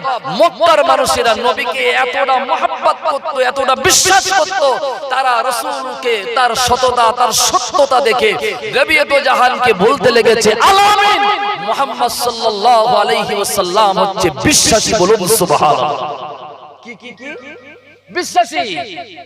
হ্যাঁ, as-সাদিক, মুহাম্মদ সাল্লাল্লাহু আলাইহি ওয়াসাল্লাম সত্যবাদী। বলুন আলহামদুলিল্লাহ। মক্কায় কিন্তু কোনো ব্যাংক ছিল না, টাকা রাখার কোনো ব্যবস্থা ছিল না। তখন তো জুলুম, সন্ত্রাস, অত্যাচার, রাহাজানি, খুনোখুনি, মাল খনন করা, এতিমের মাল আত্মসাৎ করা, গরিবদের উপরে জুলুম করা, এটাই ছিল মক্কার মানুষদের কাজ। কথা বলছেন?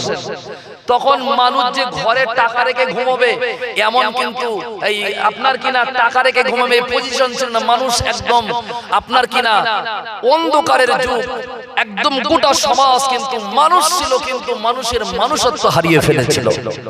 দো জাহানের বাদশা সাইয়্যিদুল মুরসালিন শাফিউল মুজনামিন এত বিশ্বস্ত মানুষ ছিল, হুজুরের কাছে মক্কার কাফেররা সমস্ত মালগুলো, টাকা পয়সাগুলো, সব দামি দামি জিনিসগুলো মুহাম্মদ সাল্লাল্লাহু আলাইহি ওয়াসাল্লামের কাছে আমানত রেখে দিত। বলুন আলহামদুলিল্লাহ। কি রাখতো বাবা? আমানত। এত বিশ্বাস করত মানুষ। হুজুরের কাছে যখন চাইতো তখন কিন্তু যেভাবে দিয়েছিল ওইভাবে তাকে হুজুর ফিরিয়ে দিত। বলুন আলহামদুলিল্লাহ। আমাদের কাছে যদি কোনো গরিব মানুষ যদি ভাই ৫,০০০ টাকা রেখে দেয়, আশা করি যেভাবে ভাজে ভাজে দেবে ওই ভাজে ভাজে ফিরিয়ে দেবো নাকি? তার সাই গোষ্ঠী কি উদ্ধার করে দেবো। ঠিক টাকা ৫,০০০ টাকা ৫ বছর ধরে নিতে হবে শুধু। বিভিন্ন বাহানা, বিভিন্ন ছলনা, বিভিন্ন কিন্তু কথা শোনাবো কি শোনাবো না বাবা? বাবা রাসূল করিম সাল্লাল্লাহু আলাইহি সাল্লাম ছিলেন আমানতদার। আলহামদুলিল্লাহ বলেন। কোন যুগে? অন্ধকারের যুগে। মানুষ যখন জুলুম করত, মানুষ যখন অত্যাচার শুরু করেছিল, রাসূলুল্লাহকে মানুষ এত বিশ্বাস করে ফেলেছিল, তার কাছে সমস্ত দামি দামি জিনিসগুলো আমানত রেখে দিত। হুজুর ছিল আমানতদার। আমার নবীজি আমানতের খেয়ানত করেননি। বলুন আলহামদুলিল্লাহ। নবুয়তের পরে না নবুয়তের আগে? নবুয়তের আগে হুজুরের আচার আচরণ এত সুন্দর ছিল। আলহামদুলিল্লাহ বলেন। বাইরা বাবা জিরানো জওয়ান তরুণেরা, আমার নবীকে মক্কার মানুষেরা বলতো as-সাদিক, মুহাম্মদ তুমি সত্যবাদী। আল্লাহর কসম, পৃথিবীতে যিনি মিথ্যা কথা জীবনে বলেননি তিনি আমার আপনার নবী মুহাম্মদুর রাসূলুল্লাহ। জীবনে তিনি মিথ্যা বলেননি। আমার নবীর বিশ্বস্ততা, আমার নবীর সত্যবাদিতা, আল্লাহ পাকের নবীকে গোটা মক্কার মানুষেরা কিন্তু আমার নবীর ভালোবাসার মুহাব্বতের মানুষ হয়ে গেল। আল্লাহ পাক রব্বুল আলামিন আমার নবীর বিশ্বস্ততা, আমার নবীর সত্যতা দেখে আর দেরি করলেন না। যখন 40 বছর বয়স হয়ে গেল, আল্লাহ আমার নবীর কাছে নবুয়ত দিল। আমার আল্লাহ ভালো জানে, আমার আল্লাহ পাক ভালো বোঝে, আমার আল্লাহ জানে আমার হাবিবের যে বিশ্বস্ততা, সত্যতা মানুষের সমাজে ফুটে উঠেছে। আমার হাবিবের উপরে যদি আমি নবুয়তের দায়িত্বটা দিয়ে দিই, ঝাঁকে ঝাঁকে মানুষ আমার মুহাম্মদ সাল্লাল্লাহু আলাইহি ওয়াসাল্লামকে নবী বলে স্বীকার করে নেবে। বলুন সুবহানাল্লাহ। কেন? মানুষ যাকে বিশ্বাস করে সে একটা কথা বললেও বিশ্বাস করবে। আল্লাহর কসম, মক্কার কাফেররা আমার নবীকে না মানলেও আমার নবীকে as-সাদিক বলে ডাকতো। মুহাম্মদ সত্যবাদী এতে কোনো সন্দেহ নাই, কিন্তু মানতো না একটা কারণ ছিল। না মানার সবথেকে বড় কারণ হলো মুহাম্মদকে নবী বলে মানলে আমাদের নেতৃত্ব হাতছাড়া হবে। দায়িত্ব, নেতাগিরি চলে যাবে। নেতা দেখেননি? আরে বাবা, মানুষকে মারতে এদের হাত কাঁপে না। আমি কিচ্ছু চাই না, আমি মসনদ চাই। ও যদি একবার জানতো ওটা যে কত কঠিন জায়গা, জীবনে ওই মসনদের নাম জীবনে কোনো মানুষ করতো না। কি কথা ঠিক না বল? মানুষের দায়িত্ব নিয়ে কাজ করাটা কিন্তু বড় দায়িত্ব। কি বাবা? মানুষের হক যদি সঠিকভাবে আমরা বুঝে না দিই, কিয়ামতে আল্লাহর কাছে ধরা পড়তে হবে কি হবে না? ওমর রাদিয়াল্লাহু তাআলা আনহু একদিন অন্ধকারে বসে আছেন। কি বসে আছেন? তিনি যখন খলিফা, অন্ধকারে বসে আছেন। কোন একজন মানুষ যখন এসেছেন, হযরতে ওমর রাদিয়াল্লাহু তাআলা আনহু আবার ওই লম্পটা, ওই আলোটা জ্বালিয়েছেন। কথাবার্তা কমপ্লিট, আবার আলোটা বন্ধ করে দিয়েছেন। জিজ্ঞাসা করলেন, হুজুর আপনি তো লম্প বা আপনি আলো জ্বালিয়ে বসে থাকতে পারেন, বন্ধ করলেন কেন? তখন ওমর বলছে, কিয়ামতের দিনে আল্লাহর কাছে আমি জবাব দিতে পারবো না। কারণ এটা জনগণের টাকার তেল, আর এই জনগণের টাকা যদি জনগণের খাতে যদি ব্যয় না হয়, আমার পার্সোনাল নিজস্ব কাজে যদি ব্যবহার করি, আল্লাহর কসম আমার আমল, আমার ইবাদত, আমার তাসবিহ, আমার ভালোবাসা সেদিন আমাকে কিন্তু জাহান্নামে নিয়ে যাবে। কি কথা ঠিক না বল? দায়িত্ব ভালো না? দায়িত্ব ভালো। যদি ভালো কাজ করতে পারি তোমার শাফাত নিয়ে কোনো টেনশন নেই, আর যদি খারাপ কাজ করি তাহলে জাহান্নামে যাওয়ার জন্য তোমার আর কোনো আমল লাগবে না। এটাই যথেষ্ট। কি কথা ঠিক না বল? হযরত আবু বকর সিদ্দিকের কথা আমার মনে পড়ে যায় বাবা, ভুল আমাকে বুঝবেন না।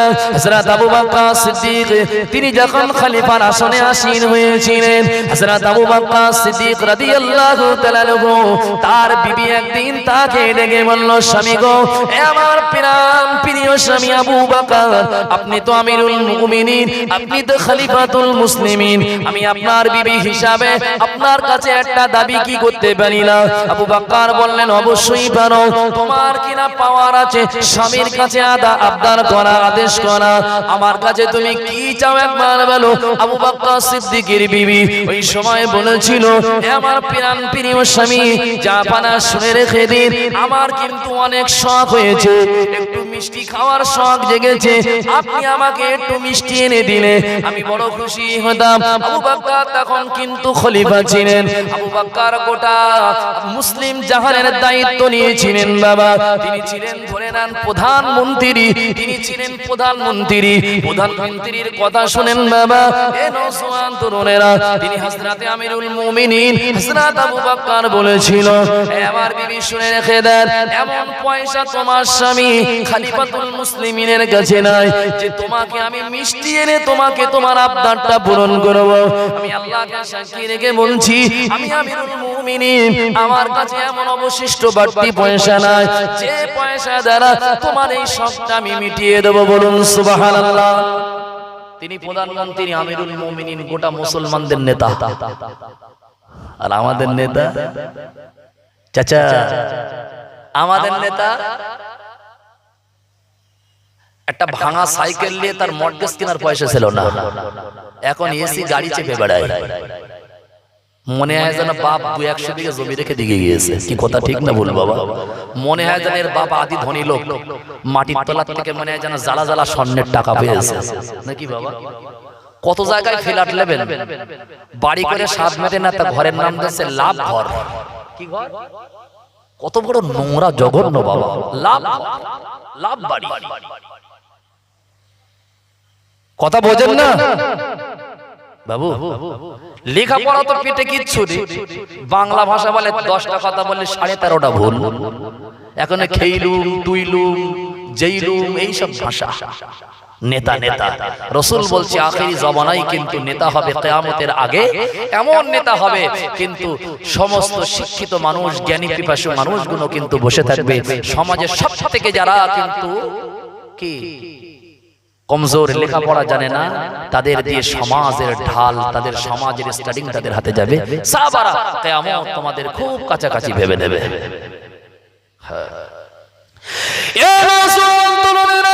ওটা আমি বলতে আসিনি বাবা, আমি শুধু একটু দুপসরণ করিয়ে দিচ্ছি। আবু বকর সিদ্দিক রাদিয়াল্লাহু তাআলা তিনি কেমন খলিফা ছিলেন বাবা, যার বাড়িতে এতটুকু অবশিষ্ট পয়সা ছিল না যে পয়সা দিয়ে বিবিকে একটু মিষ্টি দ্রব্য জাতীয় জিনিস কিনে এনে বিবির মনের হাসি ফোটাবে, বিবির মুখে হাসি ফোটাবে, এমন পয়সা ছিল না বাবা।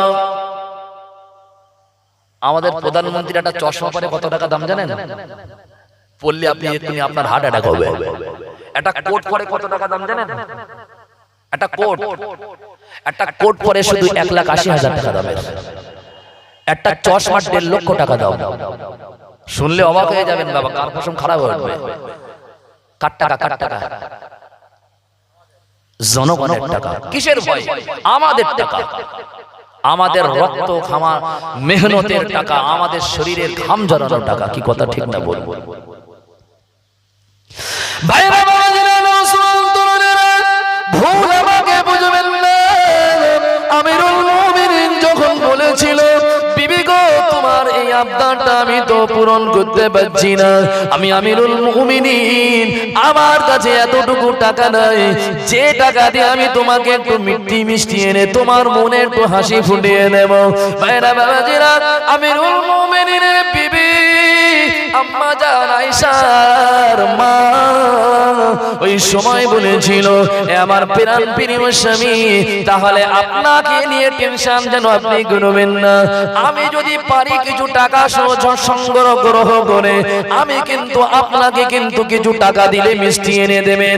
হযরত আবু বকর মাথা নেড়ে বলেছিল, ঠিক আছে, অসুবিধা নাই। কিছুদিন চলে যায়, সপ্তাহ চলে যায়।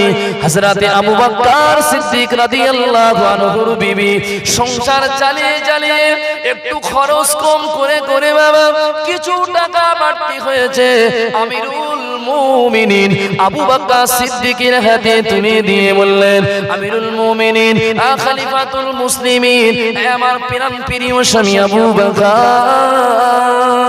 এই কিছু টাকা সংসারে একটু কম খরচ করে, সংসারে একটু কৃপণতা করে টাকা বাঁচিয়ে বাঁচিয়ে আপনাকে দিলাম। এই কয়েকটা টাকা মাত্র স্বামীকে অনেক দিনের আশা হয়েছে মিষ্টি একটু খাবো, হুজুর আপনি আমাকে একটু বাজার থেকে মিষ্টি এনে দিন। হযরত আবু বকর সিদ্দিক বিবির হাত থেকে টাকা নিয়ে বাজারে যাওয়ার আগে চিন্তা করছে, না না কিয়ামতের দিন আল্লাহ পাকের দরবারে আমি জবাব দিতে পারবো না, আল্লাহর কাছে আমি হিসাব দিতে পারবো না। কারণ কি আবু বকর সিদ্দিক চিন্তা করলো, এই যে সংসার চালিয়ে যে টাকাটা বেশি হয়েছে এটা তো অবশ্যই ফুজুল আমার জন্য, না না না না না না না, এই সপ্তাহে এই মাসে যে টাকাটা আমার সংসারে লেগেছে অবশ্যই বাড়তি হয়েছে, মানে এটা জনগণের টাকা, এটা আমার টাকা হতে পারে না। বাড়তি হয়েছে মানে নিশ্চয়ই আমার তো সব ভালোভাবে সংসার চলেছে, কোনো তো অসুবিধা হয়নি, তাহলে এই টাকাটাও আমার জন্য নেওয়া সম্ভব না। আমাদের এখন স্কুল মাস্টারদের এখন 1 লাখ 1.5 লাখ 80,000 50,000 60,000 65,000, এখন প্রাইমারি স্কুলের 30,000 35,000 40,000 টাকা মাইনে, তাও ওরা হরতাল আর বিক্ষোভ করছে ঘটপুকুর চৌমাথায়। কি কথা ঠিক না বলবো? মাইনে বাড়াতে হবে, তাই না বাবা? মাইনে দিতে হবে, হরতাল করুক আমি ও নিয়ে বলছি না, কিন্তু বাবা আবু বকর সিদ্দিক রাদিয়াল্লাহু আনহু তিনি কোনোদিন বলেননি যে আমার ভাতা বাড়াতে হবে। কি করতে হবে? আমার ভাতাটা বাড়াতে হবে, সংসারে অভাব, এ কথা বলেননি। আমরা বলি কি বলতাম, জামাত চলছে না একটু বাড়িয়ে দেন, একটু বাড়িয়ে দেন, একটু খেয়াল করেন, বলি কি বলি না বাবা? সবাই কিন্তু আমরা বলি। ইয়া মুসলমানেরা, সিদ্দিক আবু বকর সিদ্দিক রাদিয়াল্লাহু আনহু খলিফাতুল মুসলিমিন, আমিরুল মুমিনিন, মুসলমানদের নেতা, মুসলমানদের আমির, গোটা মুসলমানদের দায়িত্ব যার হাতে বাবা, ভুল আমাকে বুঝবেন না। আমিরুল মুমিনিন ওই স্ত্রীর হাত থেকে বিবির হাত থেকে টাকাগুলো নিয়ে আর দেরি করলেন না, যার কাছে আপনার কিনা, যার কাছে অর্থ টাকা পয়সা ইসলাম ফান্ডা যার কাছে ছিল বাবা, ভাইরা বাবাজিরা, এক কথায় আমরা যাকে অর্থমন্ত্রী বলে জানি, হযরত আমিরুল মুমিনিন রাতের অন্ধকারে অর্থমন্ত্রীর ঘরের দরওয়াজার সম্মুখে গিয়ে খিড়কিটা আবার করে নাড়া দেয়, দরওয়াজায় আঘাত করে। কে? ওই সময় আওয়াজ দিয়ে বলেছিল, আমি আমিরুল মুমিনিন আবু বকর সিদ্দিক, আপনি দরওয়াজাটা খুলে দিন। আজ আমিরুল মুমিনিন অর্থমন্ত্রীর বাড়িতে এসেছে বাবা, ঘরের দরওয়াজাটা খুলে দিল। আমিরুল মুমিনিন বলেছিল, হে আল্লাহর নবীর সাহাবী, গোটা মুসলিম জাহানের সমস্ত অর্থ টাকা পয়সা তোমার কাছে জমা রয়েছে, একবার ভালো করে শুনে নাও, আমি আবু বকর তোমাকে এই টাকাটা জমা দিয়ে দিচ্ছি, এই টাকাটা ওই ফান্ডে জমা করে নাও, এটা জনগণের টাকা। আর একটা কথা তোমাকে বলে দিয়ে যাচ্ছি, আগামী মাস থেকে যখন আপনি আমাকে ভাতা দেবেন, যে টাকাটা আজকের ফান্ডে জমা দিলাম ওই টাকাটা কম করে আমাকে আপনি ভাতাটা দিয়ে দেবেন, এতটুকু টাকা আমাকে আগামী মাস থেকে দেবেন না, যেটা আজকে জমা দিয়েছি এই টাকাটা কমতি দিয়ে আমাকে ভাতাটা দিয়ে দেবেন। ওই সময় অর্থমন্ত্রী বলেছিল, ও আমিরুল মুমিনিন আবু বকর সিদ্দিক, এমন করে আপনি বলেন কেন? আমিরুল মুমিনিন কি সুন্দর কথা বলেছিল, আল্লাহর নবীর সাহাবী শুনে নিন, এতটুকু আমার ভাতাটা কম দেওয়ার জন্য বলছি, কারণ হলো এই টাকাটা আমার সংসারে প্রয়োজন নাই, এই মাসে সুন্দর সচ্ছলে আমার সংসার সুন্দরভাবে চলে গিয়েছে, এই টাকাটা সংসার চালিয়ে বাড়তি হয়েছে, এই টাকাটা আমার প্রয়োজন নাই, এই টাকাটা আমি আমার কাজে লাগাতে পারবো না, এই টাকা যদি আমি আমার কাজে লাগাই কিয়ামতের দিন আমি আল্লাহর দরবারে জবাব দিতে পারবো না, আগামী মাস থেকে এই টাকাটা আমার ভাতা কমিয়ে আমাকে দেবেন। বলুন সুবহানাল্লাহ। কথা বললেন বাবা, নবীজি সাহাবাদের ভিতরে আদর্শ ছিল, ছিল কি ছিল? নবীরও ভিতরে আদর্শ ছিল। আমি যে কথা বলছিলাম রাসূলুল্লাহকে মক্কার মানুষেরা আল আমিন বলতো, বলছিলাম আমানতদার বলতো, এটা বোঝাতে গিয়ে ওইদিকে চলে গেলাম। ভাইরা বাবাজিরা, নওজোয়ান তরুণেরা সব কিছু মেনে নিল, কিন্তু রাসূলুল্লাহ সাল্লাল্লাহু আলাইহি ওয়াসাল্লামকে কিছু মানুষ নবী বলে মানলো, আর কিছু মানুষ আমার রাসূলুল্লাহকে নবী বলে মানলো না। কিছু মানলো আর কিছু মানলো না। তারা কারা? ওই তারা ওরা যারা হলো নেতৃত্ব কর্তৃত্ব হাতছাড়া হবে। হ্যাঁ, মানা যাবে না। মুহাম্মদ সাল্লাল্লাহু আলাইহি ওয়াসাল্লামকে মানা যাবে না। আমার নবীর কি ক্ষতি হয়েছে নাকি? অনেক ক্ষতি হয়েছে না। এদের ভিতরে সব থেকে যিনি বড় নেতা ছিল, তার নাম কি আপনাদের জানতে বাকি নাই? তার নাম হলো আবু জাহল। এদের ভিতরে যারা বড় সব থেকে নবীর দুশমন ছিল, আর একজন তার নাম রাসূলুল্লাহর আপন চাচা, তার নাম হলো আপনার কিনা আবু লাহাব। আবু লাহাব নবীর চাচা, নবী জানের দুশমন ছিল। নবীজি হাঁটতো, যে নবীজি হাঁটতো, যার গায়ে মশা মাছি বসতো না, যে রাসূলুল্লাহকে দেখে আসমানের চাঁদ উকি দিত, যে রাসূলুল্লাহকে সাল্লাল্লাহু আলাইহি সাল্লাম মর্তবা দিয়েছে, যার গায়ে মশা মাছি বসতো না, যার গায়ের ছায়া জমিনে পড়তো না, ভাই সেই রাসূলুল্লাহকে নিজের চাচা আবু লাহাব এবং উম্মে জামিলা দুজন মিলে রাসূলুল্লাহ যখন রাস্তা দিয়ে যেত, আর ওই জানালা দিয়ে পাথর ছুঁড়ে ছুঁড়ে হুজুরের মারতো। বলুন নাউজুবিল্লাহ। কথা বুঝছেন? ইয়া রাসূলুল্লাহ, আল্লাহর নবী এই কথাটাকে আর বলবে, কাকে শোনাবে? আমার নবীকে সান্ত্বনা দেওয়ার মতো আর তো কেউ নাই। হযরতে খাদিজাকে বেশি বেশি বলতেন না নবী, কেননা খাদিজাকে আমার কষ্টের কথা শোনালে খাদিজা ভেঙে পড়বে, খাদিজা কষ্ট পাবে। খাদিজাকে রাসূলুল্লাহ কষ্ট দিতেন না। আমার নবী যখন কষ্ট হতো, কাবা শরীফের সামনে গিয়ে দাঁড়িয়ে আল্লাহর হাবিব রাহমাতুল লিল আলামিন আল্লাহ পাক রব্বুল আলামিনের কাছে গিয়ে কাবা শরীফের সামনে দাঁড়িয়ে দাঁড়িয়ে আল্লাহ পাকের নবী নামাজের সিজদার ভিতরে আল্লাহকে শোনাতেন। ভাইরা বাবাজিরা, নওজোয়ান তরুণেরা, তখন কিন্তু উম্মতের জন্য নামাজ ফরজ হয়নি। রাসূলুল্লাহ যখন নবুয়ত পেয়েছে, তখন আমাদের জন্য নামাজ ফরজ হয়নি। যতদিন খাদিজা জীবিত ছিল, তখনও কিন্তু নামাজ ফরজ হয়নি। রাসূলুল্লাহ যখন তায়েফে দিন প্রচার করেছে, তখনও কিন্তু আমাদের জন্য নামাজ ফরজ হয়নি। নামাজ কি জিনিস মানুষ জানতো না, বুঝতো না, কিন্তু তারপরেও রাসূলুল্লাহ কাবা বাইতুল্লাহ সামনে গিয়ে আল্লাহকে সিজদা করতো। বাবা, আল্লাহ পাকের সিজদা নামাজ পড়তো। সমস্ত মানুষেরা তারা দেখতো যে মুহাম্মদ মাথা উঁচু করে, মুহাম্মদ মাথা নিচু করে, আবার দাঁড়িয়ে যায়, আবার রুকুতে যায়, আবার কিনা কানার কপালটা, নাকার কপালটা ঠেকিয়ে কার যেন সিজদা করে। তারা বুঝতে পারলো নিশ্চয়ই মুহাম্মদ অন্য কোন প্রভুর ইবাদত করে। যে কাবা শরীফের সামনে যে 360টি যে ওর ভিতরে মূর্তি রয়েছে, আমরা তো এইভাবে তাদেরকে ডাকি না, মুহাম্মদ যেভাবে ডাকে। কথা বোঝেন না? হুজুর কি কাবার বাইতুল্লাহর ভিতরে যে 360টি মূর্তি তাদের ডাকে, না কাবার মালিককে ডাকে? আবু জাহল খোলো রেখেছে, মুহাম্মদকে সুযোগ পাবো কবে, মুহাম্মদকে কবে আমি একা পাবো? এই মুহাম্মদ আমাদের জন্য অনেক রাস্তার কাটা বাবা। মুহাম্মাদের জন্য আমাদের ভিতরে ভ্রাতৃত্ব ভালোবাসা নষ্ট হয়ে গিয়েছে। মুহাম্মদকে ছাড়া যাবে না বাবা। সিরাত গ্রন্থের ভিতরে লিখেছে আল্লামা শিবলি নুমানি রাহমাতুল্লাহ আলাইহি, 1 তারিখে বিশ্বনবী মুহাম্মদুর রাসূলুল্লাহ সবাইকে কলেমার দাওয়াত দিচ্ছিল, নবীকে মানছিল না।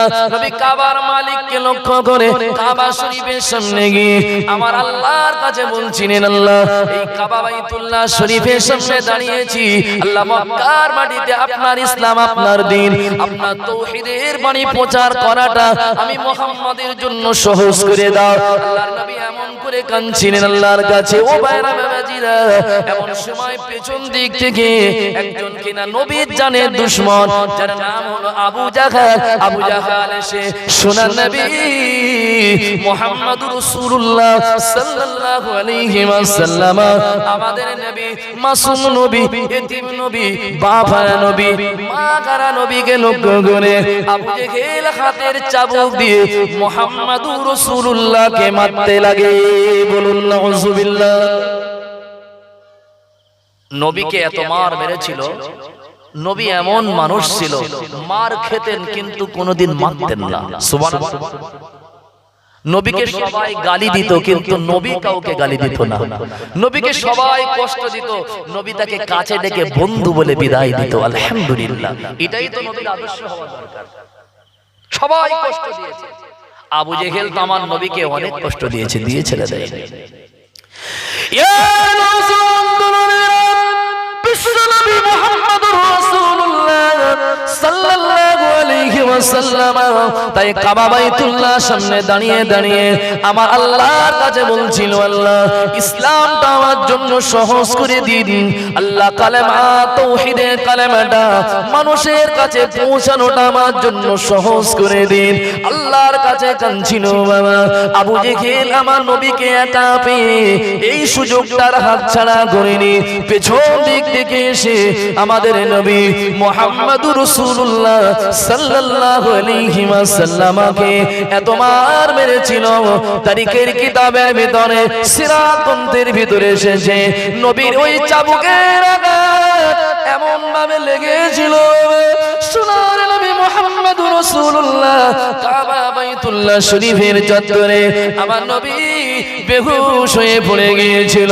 সোনার নবীর আর হুঁশ ছিল না, হুজুর আর কথা বলতে পারছিল না। হুজুর যখন কিনা কাবা বাইতুল্লাহ সামনে যখন হুঁশ নাই বেহুশ হয়ে পড়ে গিয়েছে বাবা, আবু জেহেল কিন্তু আমার নবীকে জানে মেরে দেওয়ার জন্য হুজুর বেহুশ হয়েছেন, তারপরেও তার চাবুকের আঘাত বন্ধ হয়নি। ভাইরা বাবাজিরা, কোন নবীকে মারছেন?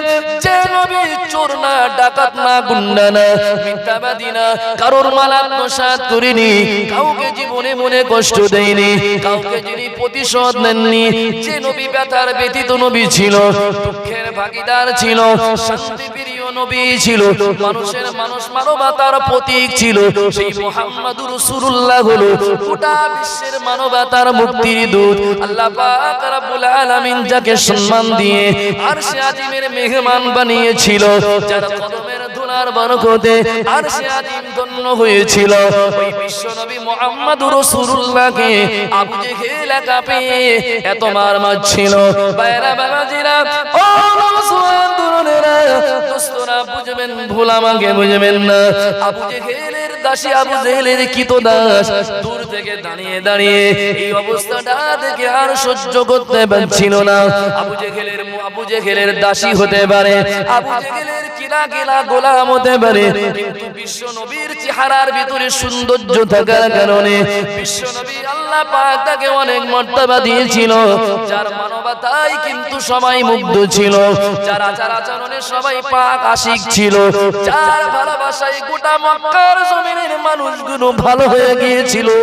ভাইরা বাবাজিরা, যার সংস্পর্শে থেকে সমস্ত মানুষ খারাপ পথ ছেড়ে দিয়ে ভালোর পথের প্রতীক হয়েছিল। আবু জেহেলের কৃতদাসী, আবু জেহেলের গোলাম দাঁড়িয়ে দাঁড়িয়ে আর সইতে পারছিলেন না। যদি মুহাম্মদুর রাসূলুল্লাহকে এমন করে মারে, মারতে মারতে একটা সময় হয়তো চলে আসবে মুহাম্মদুর রাসূলুল্লাহর জমিনে থাকবে না, মরে যাবে। ভাইরা বাবাজিরা, আবু জেহেল জানে না, আবু জেহেল বুঝতে পারে না, তার খেলা গোলাম কৃতদাসী দৌড়ে দৌড়ে গিয়ে আমাদের আম্মা জান রাসূলুল্লাহর প্রাণ প্রিয়, যিনি কলিজার টুকরি হযরতে খাদিজা তাহেরা, যে খাদিজা তাহেরা রাসূলুল্লাহকে জীবনের থেকে বেশি মহব্বত করেছিল বাবা, আমার নবীর জীবনে যিনি কুরবান করে দিয়েছিল নিজের জীবনটাকে আল্লাহর হাবিবের খেদমতে নিজের জীবনকে বিলীন করে দিয়েছিল। আমার নবীর মহব্বতে তার অর্থ সম্পদগুলো রাসূলুল্লাহকে দান করে দিয়েছিল। ভাইরা বাবাজিরা, আমার নবীকে ছোট থেকে অনেক প্যার করত। আমার নবীর বিশ্বস্ততা, আমার নবীর আমানতদারি, আমার নবীর সমস্ত কিছু তাকে পাগল করে দিয়েছিল। এই খাদিজা আমার নবীকে জীবনের থেকে বেশি মহব্বত করত। আমাদের আম্মা জান খাদিজা তাহেরা রাদিয়াল্লাহু তাআলা আনহা ঘরেতে ছিলেন, আম্মা জান জানতেন না। ওই সময় আবু জেহেল তো দাসী গিয়ে আমাদের আম্মা জানকে ওই সময় বলেছিল, ও আম্মা জান জানেন না, ও আম্মা জান জানেন না, মুহাম্মাদুর রাসূলুল্লাহকে আবু জেহেল এত মার মারছে কাবা বাইতুল্লাহ শরীফের চত্বরে। আমাদের নবী মুহাম্মাদুর রাসূলুল্লাহর আর হুঁশ নাই, রক্তটা শরীর দিয়ে ফিঙ্কি দিয়ে বার হয়। ভাইরা বাবাজিরা, নওজোয়ান তরুণেরা, আমাদের আম্মা জান খাদিজা তাহেরা আর দেরি করলেন না বাবা, দৌড়ে দৌড়ে দৌড়ে দৌড়ে দৌড়ে দৌড়ে আল্লাহর হাবিব রাহমাতুল লিল আলামিন যখন কিনা কাবা বাইতুল্লাহ শরীফে চত্বরে পড়ে আছেন, হুজুরের হুঁশ নাই। আবু জেহেল ওই চাবুক দিয়ে মারছে। খাদিজাকে নিজের পিঠটা পেতে দিয়ে বলেছিল, আবু জাহাল, আমার মাসুম নবীকে মারবেন না, আমার রাহমাতুল লিল আলামিনকে মারবেন না, আমার দয়ার স্বামীকে আপনি মারবেন না, এতিম বাফারা নবীকে আপনি মারবেন না। কি অন্যায় আমার নবী করেছে, তোমাকে কি কষ্ট দিয়েছে? আমি খাদিজা, আমার বিশ্বাস আছে মুহাম্মদ জীবনে কাউকে কষ্ট দেয় না, মুহাম্মদ জীবনে কাউকে দুঃখ দেয় না, মুহাম্মাদের কথায় আচার আচরণে তো কেউ দুঃখ পায় না। ও আবু জেহেল রে, মুহাম্মদকে মারবেন না, হুজুরের গায়ে আঘাত করবেন না। আমি খাদিজা আমার পিঠটা বেঁধে দিচ্ছি, আমাকে আপনি মারুন, আমার জানের নবীর গায়ে আপনি হাত দেবেন না। আবু জেহেলের হাতের চাবুকটা বন্ধ হলো। আমার নবীর মাথাটা নিয়ে আম্মা জান তাহেরা আমার নবীকে নাড়াচাড়া দেয়, আমার নবীকে ইয়া রাসূলুল্লাহ বলে ডাক দেয়, ইয়া হাবিবাল্লাহ, ইয়া হাবিবাল্লাহ বলে ডাকাডাকি করে। হুজুরের হুঁশ নাই, বেহুশ হয়ে পড়েছিলেন বাবা।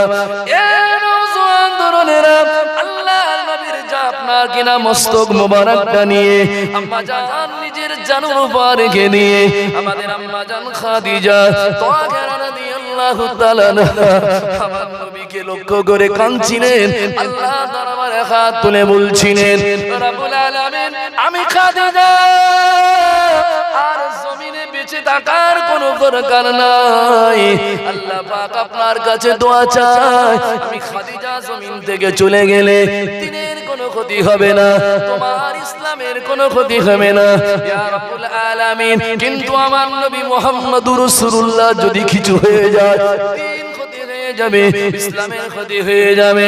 ও রাব্বুল আলামিন, আমি খাদিজা আপনার বান্দি, আপনার কাছে হাত তুলে বলি, ও রাব্বুল আলামিন, আল্লাহ আমার জানের বিনিময়, আমার জীবনের বিনিময় আমার স্বামী মুহাম্মদুর রাসূলুল্লাহর জানটা ফিরিয়ে দিন। বলুন সুবহানাল্লাহ, একটু আওয়াজ দিয়ে বলো সুবহানাল্লাহ, মন ভরে বলুন সুবহানাল্লাহ। ভালোবাসা দেখেছেন? আশা করি আমাদের বিবিরাও এমন ভালোবাসে, বাসে তো? বলে হুজুর ও গল্প আর করুনি, এখন রাত 10:30 বাজতে যায়, ও গল্প করলে এখন আমাদের গিন্নিরা খুব রাগ করবে, তাই না বাবা? ভালোবাসে, কিন্তু নবীজিকে যেমন ভালোবেসেছিল আমাদের বিবিদের ভালোবাসা পার্থক্য আছে না নাই বাবা? খাদিজা কোনদিন আল্লাহর কসম নবী দিন প্রচার করত, হুজুর রাত 12টা গভীর রাতে যখন খাদিজা বলে ডাকতেন, আল্লাহর কসম নবী বলেছে আমাকে একদিনও একবার ছাড়া দুইবার খাদিজা বলে ডাকতে হয়নি। সুবহানাল্লাহ বলে, একবার ছাড়া দুইবার ডাকতে হয়নি। আমার খাদিজাকে আমি জিজ্ঞাসা করতাম, খাদিজা তুমি কি ঘুমাতে না? ইয়া রাসূলুল্লাহ, আমার তো ভয় হয় সব দিকে আপনার জানের দুশমন, নবীর জানের দুশমন না। ইয়া রাসূলুল্লাহ, আপনি বলুন আপনি আল্লাহর হাবিব, আপনি রাহমাতুল লিল আলামিন, আপনি আমার স্বামী। আপনি যদি বাইরে থাকেন, আমি খাদিজা কেমনে ঘুমাই? আমি খাদিজা বিছানায় পিঠ এই জন্য দেই না, এই জন্য বিছানায় পিঠ দিই না। যদি আমি বিছানায় পিঠ দিই, আমি ঘুমিয়ে পড়লে আপনি কষ্ট পাবেন। আপনাকে কষ্ট দিলে আমার আল্লাহ আমার উপরে নারাজ হয়ে যাবে। ইয়া রাসূলুল্লাহ, আপনার খাদিজা রাতের বিছানায় শয়ন করে না, দরওয়াজায় পিঠটা লাগিয়ে চুপ করে আপনার অপেক্ষায় আমি বসে থাকি। আলহামদুলিল্লাহ। এই কথা বুঝলেন? এই জন্য তো নবীজি আয়েশা রাদিয়াল্লাহু আনহা অনেক সুন্দরী ছিলেন না বাবা, যুবতী ছিলেন, কুমারী ছিলেন, তাই না বাবা? খুব অল্প বয়স। আল্লাহর নবী তারপরেও মদিনা মুনাওয়ারা মসজিদুন নববীতে তাহাজ্জুদের ওয়াক্তে নামাজের পরে খাদিজার জন্য চোখ ভরা পানি নিয়ে আল্লাহর কাছে কাঁদতেন। আয়েশা আম্মা জান বললেন, ইয়া রাসূলুল্লাহ, আমি বিদায় নেব, আমার সময় একদম শেষের দিকে, আমাকে আবার অনেক দূরে যেতে হবে, আমি বিদায় নেব। এক্ষুনি আমাদের মফিজুর ভাই আসবেন ইনশাআল্লাহ, যাকে আপনারা সবাই খোকা মাওলানা বলেছিলেন, তাই তো? আমার ভাই, মহব্বতের ভাই, তিনি এক্ষুনি আপনাদের খেদমতে আসবেন ইনশাআল্লাহ। আমার সময় একদম শেষের দিকে, আমি এক্ষুনি বিদায় নেব। শুধু এটা বলি আমি চলে যাচ্ছি ইনশাআল্লাহ। আম্মা জান খাদিজা তাহেরা রাদিয়াল্লাহু আনহা তখন রাসূলুল্লাহকে অনেক ভালোবাসতেন। তা আল্লাহর নবীকে আম্মা জান আয়েশা সিদ্দিকা জিজ্ঞাসা করতেন, সাইয়্যিদিনা রাসূলুল্লাহ, আমি তো খাদিজার থেকে অনেক সুন্দরী, খাদিজার থেকে বয়সে অনেক কম, তাই না? খাদিজা তো বুড়ি ছিল, বয়স্কা ছিল, তাই না বাবা? কোথায় 25 আর কোথায় 40। ইয়া রাসূলুল্লাহ, তারপরেও খাদিজা খাদিজা করেন। আল্লাহর নবী কেঁদে ফেলেছিল, খাদিজা, আয়েশা, তুমি তো এখন সুখের দিনের স্ত্রী আমার, কিন্তু যখন আমার মক্কার মানুষেরা পাগল বলে মানত, পাগল বলে পাথর ছুটতো, আমি খাদিজার কাছে যেতাম।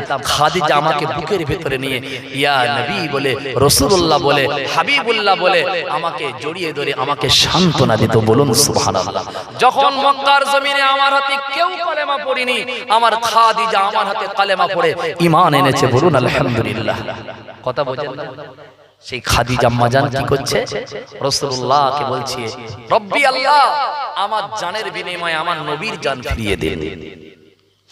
ইয়া রাসূলুল্লাহ, আল্লাহর নবীর বিবি আমাদের আম্মা জান খাদিজা তাহেরা রাদিয়াল্লাহু আনহা চোখের পানিটা আমার রাসূলুল্লাহ জিসম মুবারকের উপরে পড়ে গিয়েছিল। আল্লাহর নবীর হুঁশ ফিরে এসেছিল। আল্লাহর নবী তখন চক্ষুদ্বয় খুলে দেখেছিল আম্মা জান খাদিজা তাহেরা কাঁদছিলেন। আল্লাহর নবী তখন খাদিজার কান্না দেখে খাদিজার মুখের দিকে ফিরে তাকিয়ে ডাক দিয়েছিল, ও বিবি খাদিজা, কাঁদছো কেন? কি হয়েছে তোমার? আম্মা জান খাদিজা আমার নবীকে জড়িয়ে ধরে বললেন, ইয়া রাসূলুল্লাহ, আপনাকে কি কারণে মেরেছে? আপনাকে কি জন্য কষ্ট দিয়েছে? আল্লাহ নবী বলেছিল, খাদিজা, পরে তোমাকে বলবো, খবরদার জানো তুমি আমার বিবি হিসাবে, খাদিজা তুমি জানো আমার উম্মতের জন্য, এই মক্কাবাসীর জন্য জানো বদদুয়া করে দিও না। বলুন সুবহানাল্লাহ। কেন? খাদিজা এমন একজন নারী ছিল, নবীও জানতেন যদি আমার খাদিজাও বদদুয়া করে মক্কাবাসীকে আল্লাহ ধ্বংস করবে। কেননা যে খাদিজার জন্য স্বয়ং আমার আল্লাহ সালাম দিয়েছিল। আলহামদুলিল্লাহ বলেন। কোথায় সালাম দিয়েছিল? কোথা কোথা? সেই জাবলে নূর পাহাড়, যেখানে একটা আপনার কিনা গুহা রয়েছে, যেটাকে আমরা সবাই জানি হীরা গুহা। দেখেছেন? হীরা গুহা।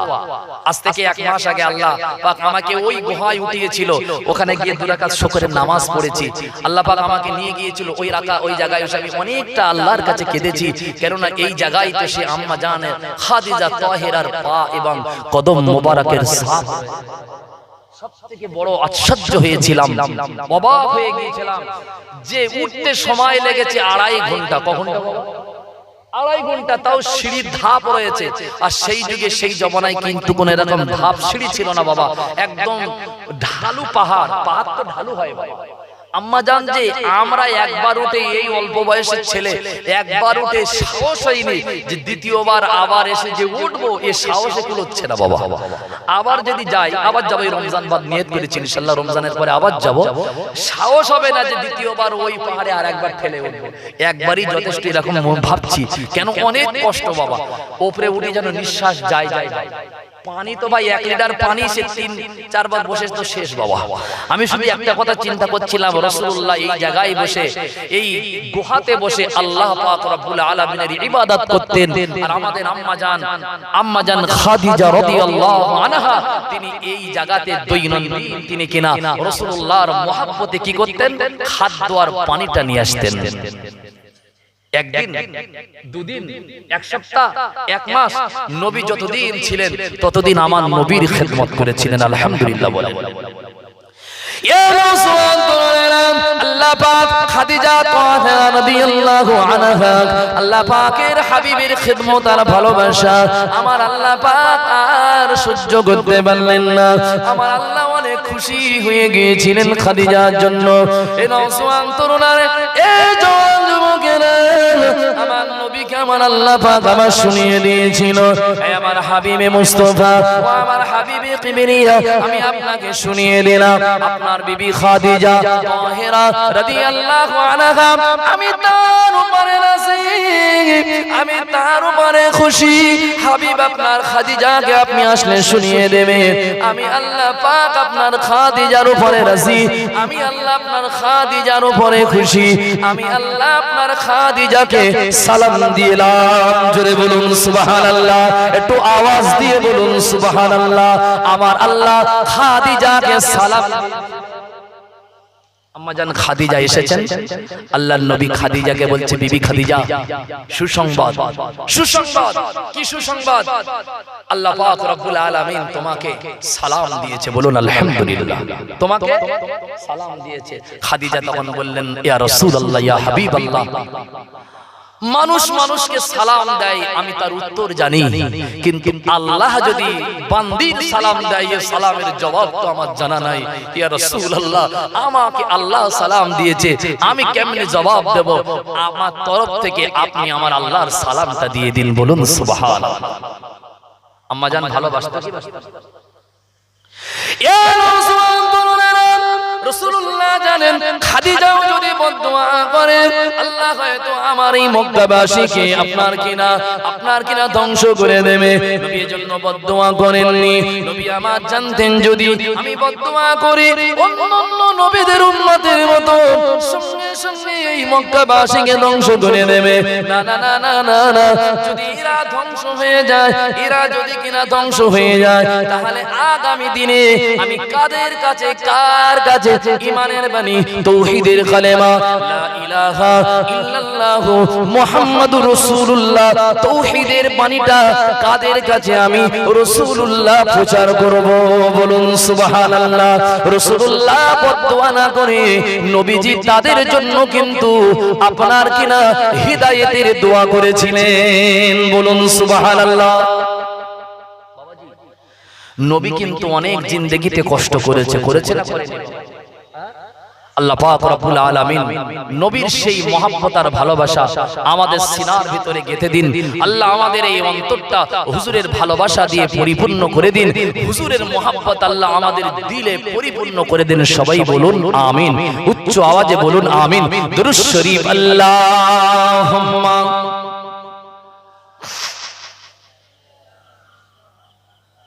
একটু আওয়াজ দিন। ওয়া আলা আলে সাইয়্যিদিনা আল্লাহুম্মা সাল্লি আলা সাইয়্যিদিনা মাওলানা মুহাম্মদ ওয়া আলা আলিহি। একটু তাকবীর দেন, নারে তাকবীর। একটু জোরে দাও বাবা, নারে তাকবীর। সিলসিলায়ে